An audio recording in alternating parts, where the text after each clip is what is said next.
ஒரு அரசனும் அமைச்சரும் ஒரு நாள் ரொம்ப சாவகாசமாக பேசிக்கிட்டு இருந்தாங்களாம். அரசன் அமைச்சரை பார்த்து ஒரு கேள்வி கேட்டிருக்கார். ஏங்க அமைச்சரே, ஆசை இல்லாத ஒரு மனுஷனால் இருக்க முடியுமா அப்படின்னு. ஏன் முடியாது, துறவி அப்படிங்கிறவங்கெல்லாம் அப்படிப்பட்டவங்க தானே அப்படின்னாராம் அமைச்சர். அவங்கெல்லாம் உண்மையிலேயே ஆசையை விட்டவங்க தானா அப்படின்னு கேட்டாராம் ராஜா. அப்படி தான் இருக்கணும் அப்படின்னாராம் அமைச்சர். அப்படின்னா ஆசையே இல்லாத ஒரு உண்மையான துறவியை நான் பார்க்கணுமேன்னார். அது என்ன பிரமாதம், அதுக்கு நான் ஏற்பாடு பண்ணுறேன் அப்படின்னு விட்டார் இவர். சொல்லிவிட்டு உடனே புறப்பட்டு போனார். அங்கங்கே தேடினார். அப்புறம் தான் அவருக்கு புரிஞ்சுது உண்மை துறவியை கண்டுபிடிக்கிறது எவ்வளவு கஷ்டமான காரியம்னு. இருந்தாலும் ராஜா கிட்ட சொல்லியாச்சே உண்மை துறவியை காட்டுறேன்னு. இப்போ என்ன பண்ணுறது? ராஜா கிட்ட சொன்னபடி நடக்கலைன்னா அவருக்கு கோபம் வந்துடும். அமைச்சர் ஒரு யோசனை பண்ணார். அவருக்கு ஒரு வழி தெரிஞ்சுது. அதுதான் சரின்னு முடிவு பண்ணார். அதாவது அந்த ஊரில் அவருக்கு தெரிஞ்ச நாடக நடிகர் ஒருத்தர் இருக்கிறார், நல்லா நடிப்பார். அவரை போய் பார்த்தார். இதை பாருப்பா, எனக்காக நீ ஒரு காரியம் செய்யணும்னார். என்னன்னு கேட்டார் அவர். நீ ஒரு துறவி மாதிரி கொஞ்சம் நேரத்துக்கு நடிக்கணும். ராஜா உன்னை பார்த்துட்டு போகிற வரைக்கும் நடி, அது போதும். அதுக்காக உனக்கு 10,000 ரூபா தரேன் அப்படின்னார். அவர் எந்த காலத்தில் இவ்வளவு பணத்தை மொத்தமாக பார்த்துருக்கார். அதனால் உடனே சரின்னு ஒத்துக்கிட்டார். அமைச்சர் அரண்மனைக்கு திரும்பி வந்தார். என்ன அமைச்சரே, இன்னுமா ஒரு உண்மையான துறவி கிடைக்கலன்னார். உண்மையான துறவி ஒருத்தரை இப்போ தான் கொஞ்சம் நேரத்துக்கு முன்னாடி பார்த்து பேசிவிட்டு வர்றேன். அவர் நம்ம ஊருக்கு வெளியில் குளத்தங்கரையில் உள்ள ஒரு ஆலமரத்துக்கு அடியில் உட்காந்துருக்கிறார் அப்படின்னார் இவர். அப்படின்னா உடனே புறப்படுங்க அப்படின்னார் ராஜா. பரிவாரங்களோடு புறப்பட்டார். அங்கே அந்த மரத்தடியில் அந்த ஆள் வேஷம் போட்டுக்கிட்டு துறவி மாதிரி உட்காந்துருக்கிறான். ராஜா நேராக போனார். அந்த துறவி காலில் பொத்துன்னு விழுந்து வணங்கினார். உடனே ராணியும் அவர் காலில் விழுந்தாங்க. அடுத்தபடியாக அமைச்சர் விழுந்தார். அவருக்கு தெரியும் இது நம்ம ஆள் தான்னு. இருந்தாலும் என்ன பண்ணுறது, நேரம். அப்புறம் பரிவாரங்கள்லாம் துறவி காலில் விழுந்து ஆசீர்வாதம் வாங்கிட்டாங்க. ராஜா அப்புறமா தங்கத்தட்டில் பொன்னையும் பொருளையும் வச்சு அந்த துறவிக்கிட்ட ரொம்ப பணிவாக நீட்டுறார். தாங்கள் தயவு பண்ணி இதை ஏற்றுக்கணும் அப்படின்னு வேண்டிக்கிட்டார். அந்த துறவி பற்றில்லாமல் அதை பார்த்தார்.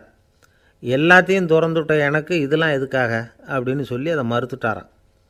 ஆஹா, உண்மையான துறவியை பார்த்துட்டோம் அப்படிங்கிற ஆனந்தம் அரசருக்கு. ரொம்ப நிம்மதியாக திருப்தியாக திரும்பி வந்தார் அரண்மனைக்கு. அதுக்கப்புறம் அமைச்சர் யாருக்கும் தெரியாமல் அந்த துறவிகிட்ட ஓடினார். சொன்ன பிரகாரம் பணத்தை நீட்டினார். இந்தாப்பா, நான் உங்ககிட்ட சொன்னபடி 10,000 ரூபா பணம் எடுத்துக்கோ அப்படின்னார். அந்த ஆள் ராஜா கிட்ட சொன்னது மாதிரியே எல்லாத்தையும் திறந்துவிட்ட எனக்கு இதெல்லாம் எதுக்காக வேணாம் அப்படின்னு விட்டாரான். நடித்த வரைக்கும் போதும்ப்பா, இனிமேல் இந்த நாடக வசனம்லாம் வேணாம், வேஷத்தை கலைச்சிரு, பணத்தை வாங்கிக்கோன்னார். இல்லைங்க, இது வேஷம் இல்லை, இது வசனமும் இல்லை, இது உண்மை. கொஞ்ச நேரம் துறவி மாதிரி நடித்ததுக்கே இந்த தேசத்து ராஜா ராணி அமைச்சர் பரிவாரங்கள் எல்லாம் என் காலில் விழுந்து வணங்குறாங்க.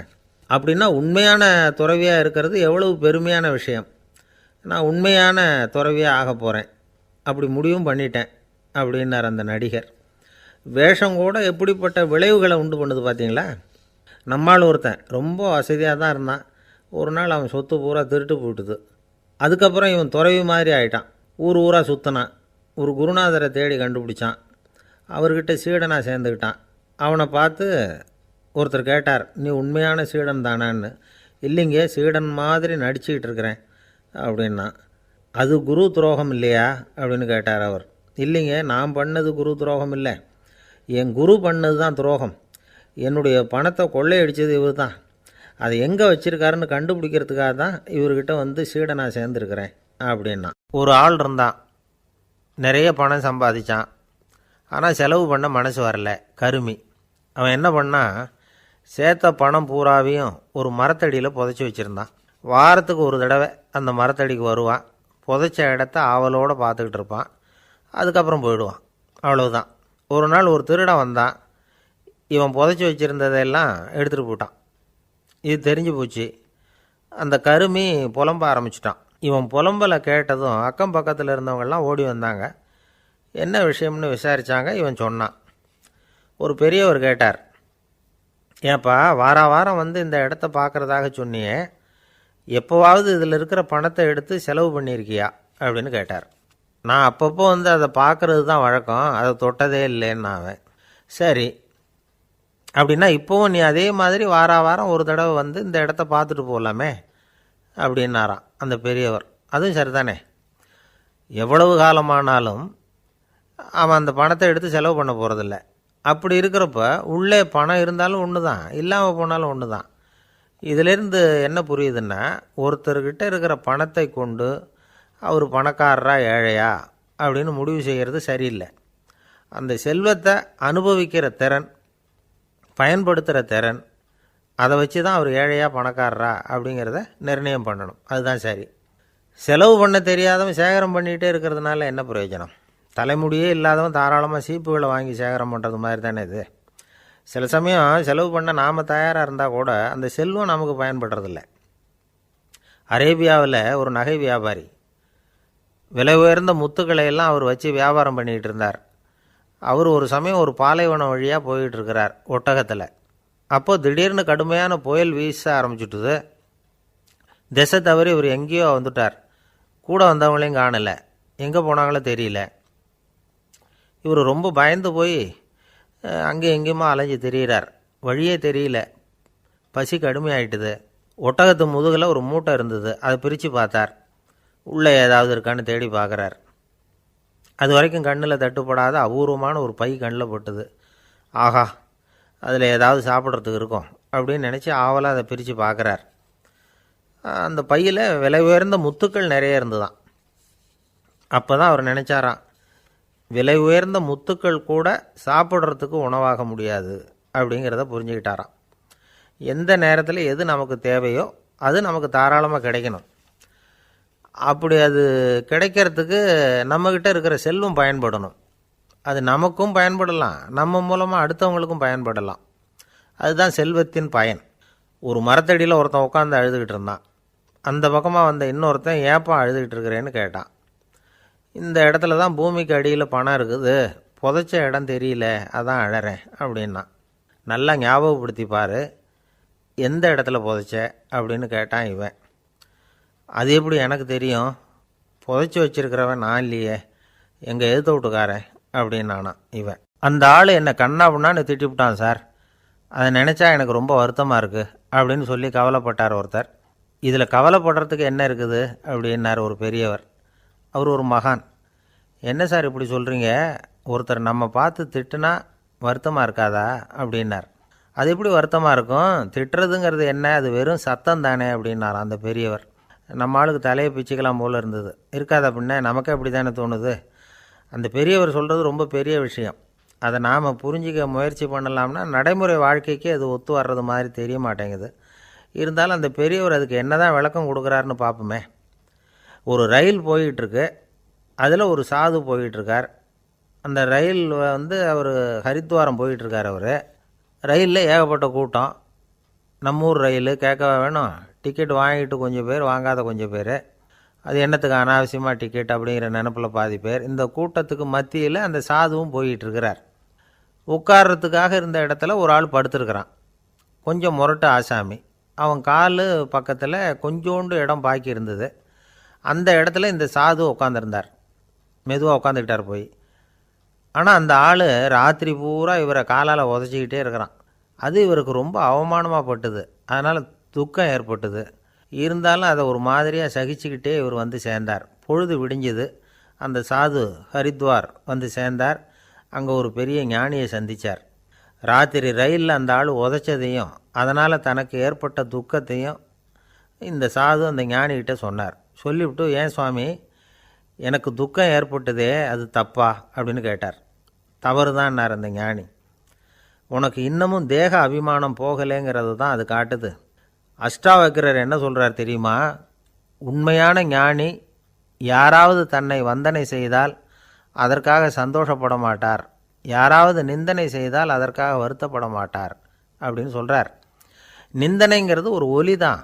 தேகாபிமானம் இருக்கிற வரைக்கும் இந்த ஒலி நம்மளை வேதனைப்படுத்தும். நான் தேகம் இல்லை, ஆத்மா அப்படிங்கிற நினைவு இருந்தால் இந்த ஒலி நம்மளை பாதிக்காது. மனு என்ன சொல்கிறார் தெரியுமா, ஒரு சாதகன் பாராட்டுதலை விஷம்னு நினச்சி பயப்படணும், அவமானத்தை அமிர்தம்னு நினச்சி சந்தோஷப்படணுங்கிறார். அவமானப்பட்டால் கவலைப்படாமல் எப்படி இருக்க முடியும் அப்படின்னு தான் நமக்கு தோணும். அதனால தான் நம்மளில் யாரும் இதுக்கு உதாரணமாக யாரையும் காட்ட முடியல. புத்தரையும் கபீரையும் உதாரணமாக காட்டுறாங்க. அவங்களுக்கெல்லாம் அவமானம் ஏற்பட்டப்போ கவலையே படலையாம். புத்தரை அவமானப்படுத்தணுங்கிறதுக்காக கௌசாம்பி ராணி ஒரு இளம் பெண்ணை கொலை பண்ணி சடலத்தை புத்தர் குடிசைக்கு முன்னாடி போட சொன்னார். போட்டாங்க. புத்தர் தான் அந்த பொண்ணை கெடுத்து கொலை பண்ணிவிட்டார்னு எல்லாரும் நினச்சாங்க. ஆனால் புத்தர் இதை பற்றி கவலையே படலை. அப்புறமா உண்மை தெரிஞ்சதும் புத்தர் புகழ் இன்னும் அதிகமாயிட்டுது. ஒரு பெரிய சபையில் ஒரு மோசமான பொண்ணு நுழைஞ்சி தனக்கும் கபீருக்கும் சம்பந்தம் உண்டுன்னு சொன்னார். கபீர் கவலைப்படலை. அவங்க மாதிரியெல்லாம் நாமளும் இருக்க கற்றுக்கணும். நிந்தனை, அபகீர்த்தி, அவமானம் எல்லாம் ஆண்டவன் கொடுக்குற பிரசாதம்னு நினைக்கணும் அப்படின்னு சொல்கிறார் அந்த ஞானி. இதை கேட்ட இந்த காலத்து ஆசாமி ஒருத்தர், நான் கூட அப்படி தான் சார், யாராவது அவமானப்படுத்தினா கவலைப்பட மாட்டேன். நேற்று கூட ஒருத்தர் என்ன பலார்னு அரைஞ்சுட்டார், நான் கொஞ்சம் கூட கவலைப்படலை, பேசாமல் வந்துட்டேன்னார். ஏன் அப்படி வந்துட்டீங்க அப்படின்னு. அவர் அரைஞ்சதுலேயும் ஒரு அர்த்தம் இருந்தது, அதனால தான் அப்படி வந்துட்டேன்னார். ஏன் அரைஞ்சாருன்னு கேட்டேன். 10 வருஷத்துக்கு முன்னாடி 15 ரூபா அவர்கிட்ட கடன் வாங்கினேன், அதை கேட்டு கேட்டு பார்த்துட்டு கடைசியாக தான் அரைஞ்சார் அப்படின்னார். ஆண்டவனுடைய பிரசாதம் இவருக்கு அடிக்கடி கிடைக்கும் போல இருக்கு. ஒரு பல்கலைக்கழகம், அங்கே ஒரு இலக்கிய பேராசிரியர், அவர் பாடம் நடத்திக்கிட்டு இருந்தார். ராபர்ட் ப்ரௌனிங் எழுதிய கவிதைகளை பற்றி சொல்லிகிட்டு இருக்கிறார். மாணவர்களும் ரொம்ப அக்கறையாக அதை கேட்டுக்கிட்டு இருக்கிறாங்க. ஒரு குறிப்பிட்ட கவிதையை பற்றி சொல்லும் பொழுது அந்த பேராசிரியருக்கே ஒரு சந்தேகம். அதாவது அந்த கவிதையின் சரியான அர்த்தம் என்னங்கிறதுல சந்தேகம். பேராசிரியர் யோசனை பண்ணார். அந்த கவிதையை முழுசாக புரிஞ்சிக்க முடியல. அதனால் மாணவர்களை பார்த்து சொன்னார், மாணவர்களே, ஒரு நாள் பொறுத்துக்குங்க. இந்த கவிதையை எழுதின கவிஞர் எங்கள் வீட்டுக்கு பக்கத்தில் தான் இருக்கிறார். இன்றைக்கி சாயந்தரம் நான் அவரை நேரிலேயே போய் பார்க்குறேன். பார்த்து இதுக்கு என்னங்க அர்த்தம்னு கேட்டுக்கிட்டு வந்துவிடுறேன். அதுக்கப்புறம் உங்ககிட்ட சொல்கிறேன் அப்படின்னாராம். அன்றைக்கி சாயந்தரமே அந்த பேராசிரியர் கவிஞரை தேடிக்கிட்டு போயிட்டார். கவிஞர் அவங்க வீட்டில் அவர் பாட்டு உட்காந்துருந்தாராம்.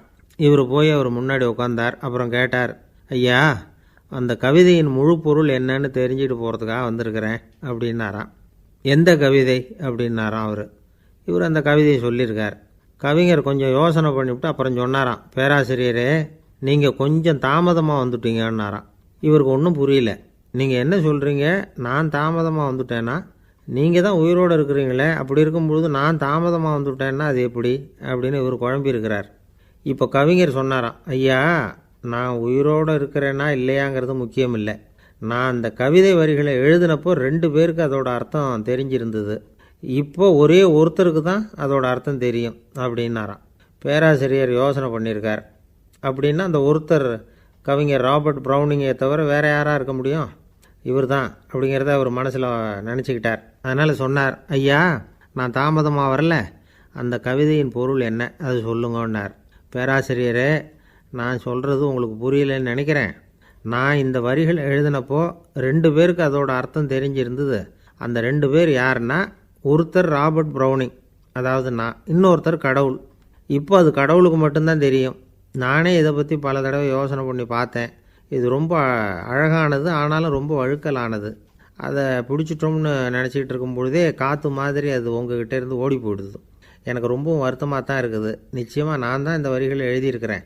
அதில் அர்த்தம் இருக்குங்கிறது எனக்கு தெரியும், அதை நான் உணர்கிறேன். ஆனால் நீங்கள் என்னை மன்னிக்கணும்.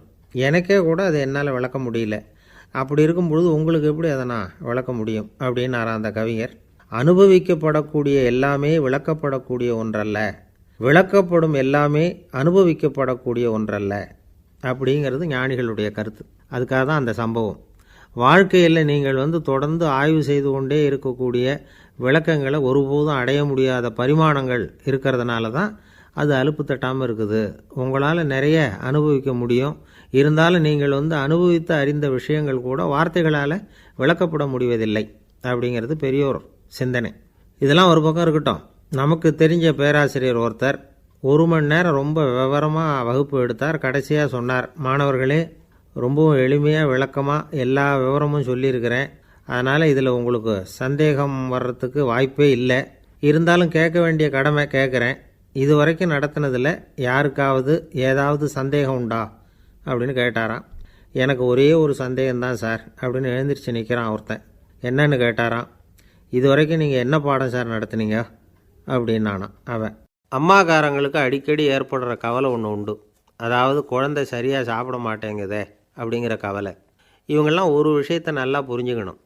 குழந்தைகள்ங்கிறவங்க பெரியவங்க மாதிரி இல்லை. அவங்க கடிகாரத்தில் மணியை பார்த்துட்டு சாப்பிட்றதுக்கு உட்கார்ற ரகம் கிடையாது. பசிச்சா சாப்பிடுவாங்க, இல்லைன்னா விளையாடுவாங்க அல்லது தூங்குவாங்க.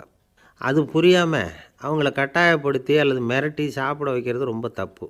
ஒரு 8 மாத குழந்தைக்கு 3 மணி நேரத்துக்கு ஒரு தடவை பசிக்கும். அந்த நேரம் பார்த்து சாப்பாடு கொடுத்தா அடம் பண்ணாமல் அது பாட்டுக்கு சாப்பிட்ரும். அதே குழந்தைக்கு 1 வயசு ஆகிறப்போ 4 மணி நேரத்துக்கு ஒரு தடவை பசிக்கும்.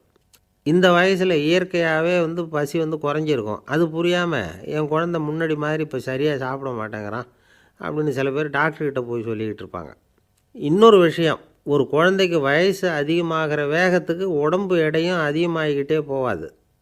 உடம்பு எடை அதிகமாகிற வேகம் குறைஞ்சிக்கிட்டே வரும். 6 மாத குழந்தைக்கு ஒரு வாரத்தில் 150 கிராம் எடை கூடும்.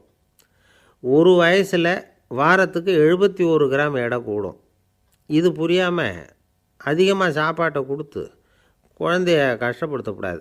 ஏன்னா அளவுக்கு மீறின உணவு அஜீரணத்தை உண்டு பண்ணிவிடும். குழந்தைக்கு ஒரு தட்டில் கொஞ்சமாக ஆகாரத்தை வச்சு கொண்டுகிட்டு போய் கொடுக்கணும். மலை மாதிரி குவிச்சு வச்சா அதை பார்த்ததுமே பசி அடங்கி போயிடும். அடித்து மிரட்டி பயமுறுத்தி குழந்தைய சாப்பிட வைக்கிற பழக்கம் இருக்குது பாருங்கள், அதுக்கு ஃபுட் ஃபோர்ஸிங் அப்படின்னு பேர். இப்படி பண்ணுனா குழந்தைக்கு சாப்பாட்டில் விருப்பம் குறைஞ்சிரும், அதை கண்டாவே வெறுக்க ஆரம்பிச்சிடும். அது மாதிரி உளம் சார்ந்த பசி குறைவு, சைக்கோஜெனிக் அனோரெக்சியா, அது ஏற்படுமா. சாப்பாடுங்கிறதே ஒரு தண்டனை மாதிரி தோணும். குழந்தைகளுக்கு பிடிச்ச மாதிரியான ஆகாரத்தை கொடுக்கணும். சத்து அதிகம் இருக்குங்கிறதுக்காக அதுக்கு பிடிக்காத ஆகாரத்தை கொடுத்து கட்டாயப்படுத்தக்கூடாது. குழந்தைகளுக்கு 2 வயசு ஆகிறப்போ இயற்கையாகவே எதிர்மறை குணம் உண்டாகும். அதாவது அந்த எதிர்மறையாக பேசுகிறது. இது மாதிரி சமயங்களில் நாம் என்ன சொல்கிறோமோ அதுக்கு நேர்மாறாக நடந்துக்கும். ஏட்டிக்கு போட்டி. சாப்பிட சொன்னால் விளையாட போவோம், விளையாட சொன்னால் சாப்பாடு கேட்கும். இதை புரிஞ்சுக்கிட்டு நடந்துக்கணும். குழந்தை சொன்ன பேச்சை கேட்கலேன்னு கோவப்படக்கூடாது. குழந்தை வளர வளர பிடிவாத குணம் வர்றது சகஜம். கேட்டதை வாங்கி கொடுத்தா தான் சாப்பிடுவேன் அப்படின்னு பிடிவாதம் பண்ணும். வாங்கி கொடுத்துடுறது தான் உத்தமம். நீங்களும் அதுக்கிட்ட பிடிவாதம் பண்ணிகிட்டு இருக்கக்கூடாது. ஏன்னா கேட்டது கிடைக்கலையேங்கிற ஏமாற்றம் கூட குழந்தையோட பசியை குறைச்சிரும். கேட்டது கிடைச்சிட்டா பசி அதிகமாகும். கொடுத்ததை மலமலன்னு சாப்பிட்றோம். குழந்தைகளுக்கு கண்ட நேரத்தில் சாப்பிட்றதுக்கு எதையாவது வாங்கி கொடுத்துக்கிட்டு இருந்தால் சாப்பாட்டு நேரத்தில் சாப்பிடாமல் அடம் பண்ண ஆரம்பிச்சிடும். பள்ளிக்கூடம் போகிற பிள்ளைங்க காலை உணவை சரியாக சாப்பிட மாட்டாங்க. அச்சம், அவசரம், பரபரப்பு இதெல்லாம் தான் காரணம். பள்ளிக்கு புறப்படுறதுக்கு ஒரு 3/4 மணி நேரத்துக்கு முன்னாடியே சாப்பாடு போட்டுருங்க, அது சரியாக போடும். படிக்கிற குழந்தைகள் உடல் சோர்வு, மனச்சோர்வு இது காரணமாக கூட சாப்பிட மறுக்கிறது உண்டு. இப்போ உதாரணமாக சாயந்தரம் விளையாடி விட்டு வீட்டுக்கு வந்ததும் சாப்பிட சொன்னால் வேணாம்பாங்க. இது உடல் சோர்வு. ரொம்ப நேரம் வீட்டு பாடங்களை செஞ்சு முடித்த கையோடு சாப்பிட சொன்னாலும் அவங்களால சரியாக சாப்பிட முடியாது. இது உளச்சோர்வு, அதாவது மனச்சோர்வு. இதை தவிர குழந்தைகளுக்கு உடல் நலக்குறைவு ஏற்பட்டால் கூட சாப்பிட மறுக்கிறது உண்டு. சில மருந்து மாத்திரைகள் கூட பசியை குறைச்சிரும். அதனால் சரியாக தெரிஞ்சுக்கிட்டு குழந்தைகளை சாப்பிட வைக்கணும். அது புரியாமல் கையில் சாப்பாட்டு தட்டை வச்சுக்கிட்டு குழந்தைகளை விரட்டிக்கிட்டு அலையக்கூடாது. ஒரு சின்ன பையன் சொன்னான், எங்கள் அம்மா சாப்பாடு போடுறது தெரிஞ்சால் நான் உடனே வீட்டை விட்டு வெளியில் ஓடி போடுவேன் அப்படின்னா. ஏன் அப்படி பண்ணுறேன்னு கேட்டோம். எங்கள் அப்பா கூட அது மாதிரி தான் சார் பண்ணுவார் அப்படிங்கிறான். பந்திக்கு முந்தர ஆசாமிகள் நம்மளில் பல பேர் உண்டு. அப்படி முந்தறதுக்கு கூட முயற்சி பண்ணுறவங்க நிறைய பேர் இருக்கிறாங்க. இதில் என்ன ஒரு விஷயம்னா, பந்திக்கு முந்தறது கூட தப்பு இல்லை. ஆனால் அப்படி ஒரு விருந்தில் ஆளாக போய் உட்காந்து சாப்பிட்டா கூட வெளியில் வர்றப்ப என்ன பெரிய விருந்து வச்சுட்டான், சாம்பாரில் உப்பு இல்லை, ரசத்தில் காரம் இல்லை அப்படின்னு குறை சொல்லிகிட்டே வர்றது இருக்குது பாருங்கள். அது சரியில்லை, நாகரிகமும் இல்லை. கல்யாண பத்திரிகையில் என்ன போட்டிருக்குது, என் பொண்ணுக்கும் இன்னார் பையனுக்கும் கல்யாணம், எல்லாரும் குடும்பத்தோடு வந்திருந்து மணமக்களை ஆசீர்வதிக்கணும், இப்படி தானே போட்டிருக்கோம். குடும்பத்தோடு விருந்து சாப்பிட்டு சாப்பாடு எப்படி இருக்குன்னு அபிப்பிராயம் சொல்லிவிட்டு போங்க அப்படின்னா போட்டிருக்கு கல்யாண பத்திரிகையில். ஒருத்தர் வீட்டு விசேஷத்துக்கு போயிருக்கோம்னா எவ்வளவோ அசௌகரியங்கள் நமக்கு ஏற்படலாம். ஏராளமான கூட்டம் வந்திருக்கும். எல்லாரையும் அவங்க தனித்தனியாக கவனிச்சிக்கிட்டு இருக்க முடியாது. நாம் தான் அனுசரித்து நடந்துக்கணும். நாமளாக போய் வாழ்த்த வேண்டியவங்களை வாழ்த்தி விட்டு சேரணும். அதை விட்டுட்டு பத்திரிக்கை கொடுத்தானேன்னு போனேன், கவனிப்பே சரியில்லை அப்படின்னு புலம்பிக்கிட்டு இருக்கக்கூடாது. ஒரு விருந்துக்கு போனால் அங்கே எப்படி நடந்துக்கணும் அப்படிங்கிறத பற்றி கூட அனுபவசாலிகள் சில விவரங்கள்லாம் சொல்லியிருக்கிறாங்க. இந்த காலத்தில் கல்யாணம், பிறந்த நாள், அது இதுன்னு நிறைய விருந்துகள் நடக்குது. அதெல்லாம் எதுக்காக? மனித உறவுகளை வளர்த்துக்கிறதுக்காக தான், வேறு எதுக்கு? ஒரு விருந்துக்கு போனால் அமைதியாக பொறுமையாக போய் உட்காரணும். அடித்து பிடிச்சிக்கிட்டு இடத்த பிடிக்க போகிறேன் அப்படின்னு நிற்கக்கூடாது. முதல் பந்தி நடந்துக்கிட்டு இருந்தால் அது முடிஞ்சு இலை எடுத்து சுத்தம் பண்ணதுக்கு அப்புறம் போய் உட்கார்றது தான் நாகரீகம். இலை எடுக்கிறதுக்கு முன்னாடி அங்கே போய் உட்காந்தா நல்லா இருக்காது. நீங்கள் சாப்பிட்டுட்டு உட்காந்துருக்கீங்களா, சாப்பிட்றதுக்கு உட்காந்துருக்கீங்களா, பார்க்குறவங்களுக்கு சந்தேகம் வந்துடும். அதே மாதிரி இலையில் எல்லா ஐட்டமும் பரிமாறினதுக்கு அப்புறம் சாப்பிட ஆரம்பிக்கணும். ஒவ்வொரு ஐட்டமாக வைக்க நாம் பாட்டுக்கு எடுத்து உள்ளே தள்ளிகிட்டே இருந்தோம்னா எதை வச்சோம் எதை வைக்கலன்னு பரிமாறினவரே குழம்பி போயிடுவார். ஏன்னா எப்போ பார்த்தாலும் இலை காலியாகவே இருக்கும். சாப்பிட்றப்போ உங்கள் சாப்பாட்டையே நீங்கள் கவனிக்கணும். அடுத்தவங்க இலையில் என்ன இருக்குது, பக்கத்தில் இருக்கிறவர் எதை அதிகமாக சாப்பிட்றார், இதெல்லாம் நமக்கு என்னத்துக்கு?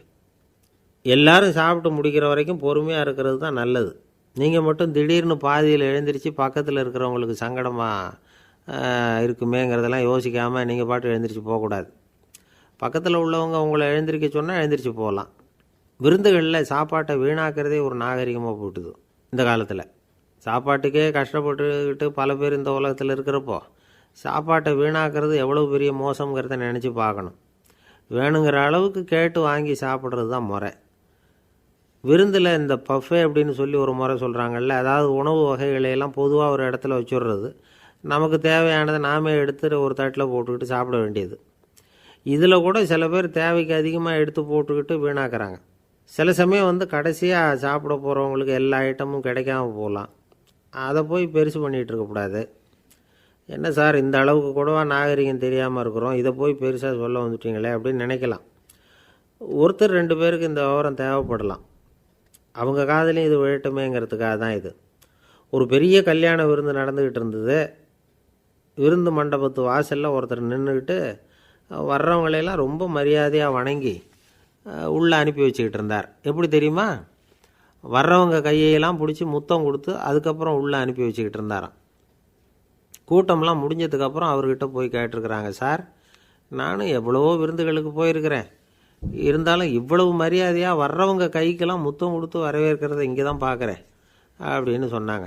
அதுக்கு அவர் சொன்னார், அட போங்க சார், நான் முத்தம் கொடுக்கல, முந்தின பந்திக்கு சாப்பிட்டவங்களே அடுத்த பந்திக்கும் வர்றாங்களான்னு மோந்து பார்த்து அனுப்பி வச்சுக்கிட்டு இருந்தேன் அப்படின்னார். ஒருத்தர் மனசில் நிம்மதி இல்லாமல் உட்காந்துருந்தார். என்ன சார் விஷயம் அப்படின்னு விசாரித்தேன். அகலக்கால் வச்சுட்டேன், அதுதான் அவதிப்படுறேன்னார். விவரமாக சொல்லுங்கன்னு. வீடு கட்டணும்னு ஆரம்பித்தேன், வேலை பாதியிலேயே நிற்கிது, கையில் பணம் இல்லை அப்படின்னார். இது மாதிரி ஆசாமிகள் பல பேரை நீங்கள் பார்த்துருக்கலாம். இவங்கெல்லாம் சுலபமாக மன அழுத்தத்துக்கு ஆளாயிடுறாங்க. மன உளைச்சல், அதாவது ஸ்ட்ரெஸ் அப்படின்னு சொல்கிறோமே, அதுக்கு அடிப்படையான சில காரணங்கள் உண்டு. அதாவது மிகையாக திட்டமிடுதல் அப்படிங்கிறதும் ஒரு முக்கியமான காரணம். நடைமுறை சாத்தியம் என்னங்கிறத மனசில் வச்சுக்கிட்டு எந்த திட்டத்தையும் தீட்டணும், அப்போ தான் அது சரியாக வரும். 2வது காரணம் என்ன தெரியுமா? ஒரே நேரத்தில் பல்வேறு செயல்களில் ஈடுபடுறது. தொலைபேசியில் பேசிக்கிட்டே கையில் இருக்கிற கடிதத்தை படிச்சுக்கிட்டே எதிரில் உட்காந்துக்கிட்டு இருக்கிறவருக்கும் அப்பப்போ பதில் சொல்லிக்கிட்டு மனசில் பல்வேறு சிந்தனைகளை அப்படியே ஓட விட்டுக்கிட்டு இருக்கிறது, இதுவும் மன அழுத்தத்தை உண்டாக்குது. 3வது காரணம், எதிலேயும் வெற்றி மட்டும் எதிர்பார்க்குற ஒருதலைப்பட்சமான ஆர்வம். நாம் தொட்டதெல்லாம் வெற்றியாகவே முடியணும் அப்படின்னு எதிர்பார்க்குறவங்க ஏதாவது ஒன்றில் தோல்வியை கண்டால் தோண்டு போயிடுறாங்க. எப்படியும் முடியலாம்ங்கிற எண்ணம் ஏற்கனவே நமக்குள்ளே இருந்துட்டுதுன்னா அந்த அவஸ்தை வராது. அதனால் அதுவும் நம்ம வளர்த்து கொள்ள வேண்டிய ஒரு குணம். மன உளைச்சல் ஏற்படுறதுக்கு இன்னொரு காரணம், எதையும் வேகமாக செஞ்சுடணும் அப்படிங்கிற துடிப்பு. அந்த துடிப்பே மனசை அழுத்த ஆரம்பிச்சிடும். எந்த ஒரு காரியத்திலையும் தாமதமோ இடையூறோ ஏற்பட்டால் அதை பொறுத்துக்கிற மனப்போக்கம் வேணும். அது இல்லாதவங்க அழுத்தத்துக்கு ஆளாயிடுறாங்க. சில பேர் வேலைன்னு எந்த நேரம் பார்த்தாலும் வேலையே கதின்னு கிடப்பாங்க. பொழுதுபோக்குக்கோ உடற்பயிற்சிக்கோ குடும்பத்தில் உள்ளவங்க அல்லது நண்பர்கள் கூட கலந்துரையாடவோ கொஞ்சம் கூட நேரம் ஒதுக்க மாட்டாங்க. இந்த சுபாவம் மன அழுத்தத்தை உண்டு பண்ணும். இதையெல்லாம் புரிஞ்சுக்கிட்டு அதிலிருந்து விடுபடுறது எப்படின்னு யோசிக்கணும். வல்லுநர்கள் இது தொடர்பாக சில யோசனைகளை சொல்லி வச்சுருக்கிறாங்க. அது என்னென்னா, வாழ்க்கைங்கிறது பிரச்சனைகளால் பின்னப்பட்ட ஒன்று, அது எப்போவுமே முடிவடையாத ஒரு தொடர்கதை அப்படிங்கிறத முதல்ல நாம் புரிஞ்சுக்கணும். ஒரே நேரத்தில் ஒரு காரியத்தில் மட்டுமே நாம் கவனம் செலுத்தணும். அடுத்தவங்க காரியத்தில் தலையிடக்கூடாது. எதையும் பேச ஆரம்பிக்கிறதுக்கு முன்னாடி நம்மை நாமே கேட்டுக்க வேண்டிய கேள்வி 2. ஒன்று, நான் சொல்ல போகிறது ரொம்ப முக்கியமானதா? 2வது, நான் சொல்கிறத அவங்க கேட்குறதுக்கு ஆசைப்படுறாங்களா? நான் பேசுகிறதுக்கு அது சரியான நேரம்தானா? இதை யோசித்து பார்த்ததுக்கப்புறம் எதையும் பேச ஆரம்பிக்கணும். முடிஞ்ச அளவுக்கு வளைந்து போகிற சுபாவத்தை வளர்த்துக்கணும். நம்ம நேரம் விலை மதிப்பு இல்லாதது, அதை வீணாக்கக்கூடாது. சிரிக்க தெரியலைன்னாலும் பரவாயில்ல, முகத்தில் கொஞ்சம் புன்முறுவலாவது காட்டணும். இதெல்லாம் ரொம்ப முக்கியம். அடுத்தவங்க ஏதாவது செஞ்சால் உடனே நன்றி சொல்ல மறக்கக்கூடாது. தினமும் கொஞ்சம் நேரத்தை தனிமையில் செலவு பண்ணணும். மன உளைச்சலிருந்து விடுபடுறதுக்கு 3 முக்கிய வழிகள் சொல்கிறாங்க. அதை சுருக்கமாக ரெட் அப்படின்னு சொல்கிறாங்க. RED ஆங்கில எழுத்தில். அந்த முதல் எழுத்து ஆர், அது என்னென்னா ரிலாக்ஸேஷன், அதாவது இடை ஓய்வு. 2வது E எக்ஸர்சைஸ், உடற்பயிற்சி. 3வது டயட், திட்டமிட்ட உணவு முறை. அதனால் தியானம், மூச்சு பயிற்சி இதெல்லாம் இந்த இடை ஓய்வுக்கு வழிகள். எந்த வேலையையும் தொடர்ந்து செய்யக்கூடாது. எல்லார்கிட்டையும் கலகலப்பாக பழகணும். மாதத்துக்கு ஒரு நாளாவது குடும்பத்தோடு வெளியில் போயிட்டு வரணும். சுலபமான உடற்பயிற்சிகளை செய்யலாம். உடற்பயிற்சிங்கிறது நமக்காக நாம் செய்கிற ஒரு நீண்டகால முதலீடு அப்படின்னு சொல்லுவாங்க. அதாவது லாங் டேர்ம் இன்வெஸ்ட்மெண்ட்டாக. அளவோடு சாப்பிட்ணும், மெதுவாக சாப்பிட்ணும். இதெல்லாம் கொஞ்சம் மனசில் வச்சுக்கிட்டு நடந்துக்கிட்டால் மகிழ்ச்சியாக வாழலாம். சில பேர் சாப்பாட்டு விஷயத்தில் ரொம்ப அக்கறை எடுத்துக்கிறது உண்டு. ஒரு குண்டு ஆசாமி சாப்பிட உக்காந்தார். முதல்ல ஒரு மாத்திரை சாப்பிட்டார். எதுக்குன்னு கேட்டோம். பசி எடுக்கிறதுக்குன்னார். சாப்பிட்டு முடித்தார். பிறகு மறுபடியும் ஒரு மாத்திரை சாப்பிட்டார். இது எதுக்குன்னு கேட்டோம். சாப்பிட்டது ஜீரணமாகறதுக்கு அப்படின்னார். ஒரு ஆஃபீஸில் வேலை பார்க்குற ஒருத்தர் ஏதோ தப்பு பண்ணிவிட்டார். உடனே மேலதிகாரி அவரை கூப்பிட்டு அனுப்புனார். நீ செஞ்சது தப்புன்னார் கோபமாக. இது ஒரு ரகம். சில அதிகாரிகள் இப்படி நீங்கள் செஞ்சது தப்புன்னு சொல்கிறதில்ல, நீங்கள் செஞ்சது சரி அப்படின்னு சொல்கிறதில்ல. எப்படி சொல்லுவாங்கன்னா, நீங்கள் செஞ்சது சரியில்லைன்னு நான் நினைக்கிறேன் அப்படின்னு சொல்லுவாங்களாம். அதாவது சில பேர் நீங்கள் செஞ்சது தப்புங்கிறாங்க, அதையே மாற்றி சொல்கிறார் இவர், நீங்கள் செஞ்சது சரியில்லைன்னு நினைக்கிறேன். இது ரெண்டும் அர்த்தம் ஒன்று தான், இருந்தாலும் வார்த்தைகள் வித்தியாசம். நிர்வாக திறமை இல்லாத ஒரு அதிகாரி யூ ஆர் ராங் அப்படின்னு சொல்லுவாராம். நிர்வாக திறமை உள்ள அதிகாரியாக இருந்தால் அதையே கொஞ்சம் மாற்றி I think you are not correct அப்படிம்பாரான். இதுதான் வித்தியாசம். இருந்தாலும் வார்த்தைகளை உபயோகப்படுத்துகிற விதத்தை வச்சு தான் வேலை நல்லா நடக்கிறதும் நடக்காததும் இருக்குது. விவரம் தெரிஞ்சவங்க என்ன சொல்கிறாங்க தெரியுமா? Be a leader not a boss அப்படிங்கிறாங்க. ஒரு லீடராக பாஸாக இருக்காதே அப்படிங்கிறாங்க. சரி, அப்படின்னா லீடருக்கும் பாஸுக்கும் வித்தியாசம் உண்டா அப்படின்னு கேட்டால் இருக்குன்னு சொல்கிறாங்க.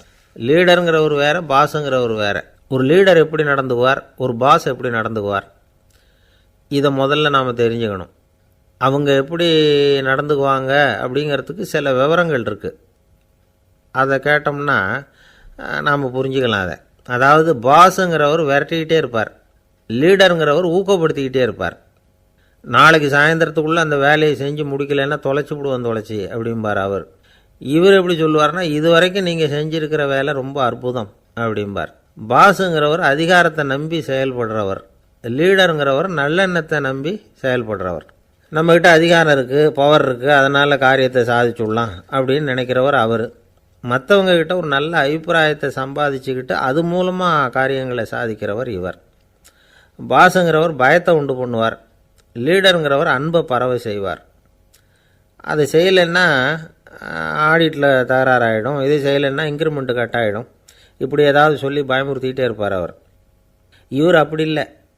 உடம்பு இப்படி இருக்குது, வீட்டில் எல்லோரும் சௌக்கியமாக இருக்கிறாங்களா, ஆஃபீஸில் எல்லாம் வசதியாக இருக்குதா, நான் ஏதாவது உதவி செய்யணுமா அப்படின்னு அன்புக்கு முக்கியத்துவம் கொடுப்பார். பாஸுங்கிறவர் எதுக்கெடுத்தாலும் நான் சொல்லிக்கிட்டு இருப்பார், லீடருங்கிறவர் நாமன்னு சொல்லிக்கிட்டு இருப்பார். பாஸுங்கிறவர் தப்புக்கு காரணம் யாருன்னு பார்ப்பார், லீடருங்கிறவர் தப்பு என்னன்னு பார்ப்பார். இதுதான் ரெண்டு பேருக்கு வித்தியாசம். The boss shows who is wrong, the leader shows what is wrong அப்படின்னு சொல்லுவாங்க. இந்த காரியம் எப்படி செய்யப்பட்டிருக்கு அப்படின்னு தெரிஞ்சுக்கிறவர் பாஸ். இந்த காரியத்தை எப்படி செய்யணும்னு செஞ்சு காட்டுறவர் லீடர். பாஸுங்கிறவர் பணியாளர்களை திட்டுவார், லீடர் மரியாதைக்குரியவராக நடத்துவார், அதுக்குரியவராக அவர் நடந்துக்குவார். செய்கிற வேலையை ஒரு சுமையாக நினைக்க வைக்கிறவர் பாஸ், செய்கிற வேலையை ஒரு சந்தோஷமாக ஆக்கிறவர் லீடர்.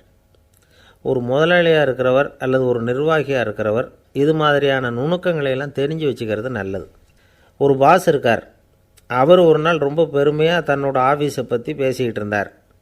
எனக்கு கீழே 200 பேர் வேலை செய்கிறாங்க சார், நான் ஒரு கோடு கிழிச்சா அவங்க அதை தாண்டாத அளவுக்கு நான் நடந்துக்கிறேன் சார் அப்படின்னார் அவர். அது எப்படி முடியுது உங்களால் அப்படின்னு கேட்டோம். நான் கோடே கிழிக்கிறதில்ல சார் அப்படின்னார். என்ன சார் உங்கள் பையன் என்ன செஞ்சுக்கிட்டு இருக்கிறான் இப்போது அப்படின்னு கேட்டார் ஒருத்தர். அடிக்கடி கண்ணாடி முன்னாடி நின்று அழகு பார்த்துக்கிட்டு இருக்கிறான் சார் அப்படின்னார் அப்பா. இளம் பருவம் இப்படி தான் இருக்கும், அதையெல்லாம் சாதாரணமாக நினச்சிடாதீங்க அப்படின்னார் அவர். என்ன சார் சொல்கிறீங்க, கண்ணாடி முன்னாடி நின்றுக்கிட்டு நேரத்தை வீணாக்கிக்கிட்டு இருக்கான், அதை ஒரு பெரிய விஷயமாக நான் நினைக்கணுமா அப்படின்னார் இவர். இளம் பருவத்தில் இளைஞர்களுக்கும் சின்ன பொண்ணுங்களுக்கும் அடிக்கடி கண்ணாடியில் பார்க்கணும்னு தோணும். அது வெறுமனே அழகு பார்க்குறது மட்டும் இல்லை, அவங்க தங்களையே தேடி கண்டுபிடிக்கிற ஒரு முயற்சி அது. இது ஒரு மனோதத்துவ விளைவு. இது வரைக்கும் சின்ன பிள்ளையாக இருந்துட்டோம், இனிமேல் நாமளும் மற்றவங்க மாதிரி மனிதர்கள் தான் அப்படிங்கிற உணர்வு அவங்களுக்கு வருது. தங்களோட முகம் எப்படி இருக்குது, அழகு எப்படி இருக்குது, உடம்பு நேரம் எப்படி இருக்குது, முடி எப்படி இருக்குது அப்படிங்கிறதையெல்லாம் கண்டுபிடிக்கிறாங்க. அதுக்கப்புறம் இன்னொரு ஆணோ பொண்ணோ தன்னை கவனிக்கணும் அப்படின்னு நினைக்கிறாங்க. இதெல்லாம் மனோதத்துவ உண்மைகள், இதெல்லாம் இயற்கை. இதை பார்த்துட்டு பெற்றவங்க பிள்ளைங்க கெட்டு போட்டாங்க அப்படின்னு நினைக்கக்கூடாது, அவங்கள திட்டிக்கிட்டே இருக்கக்கூடாது. இன்றைக்கி பல குடும்பங்களில் இதுதான் நடந்துக்கிட்டு இருக்குது.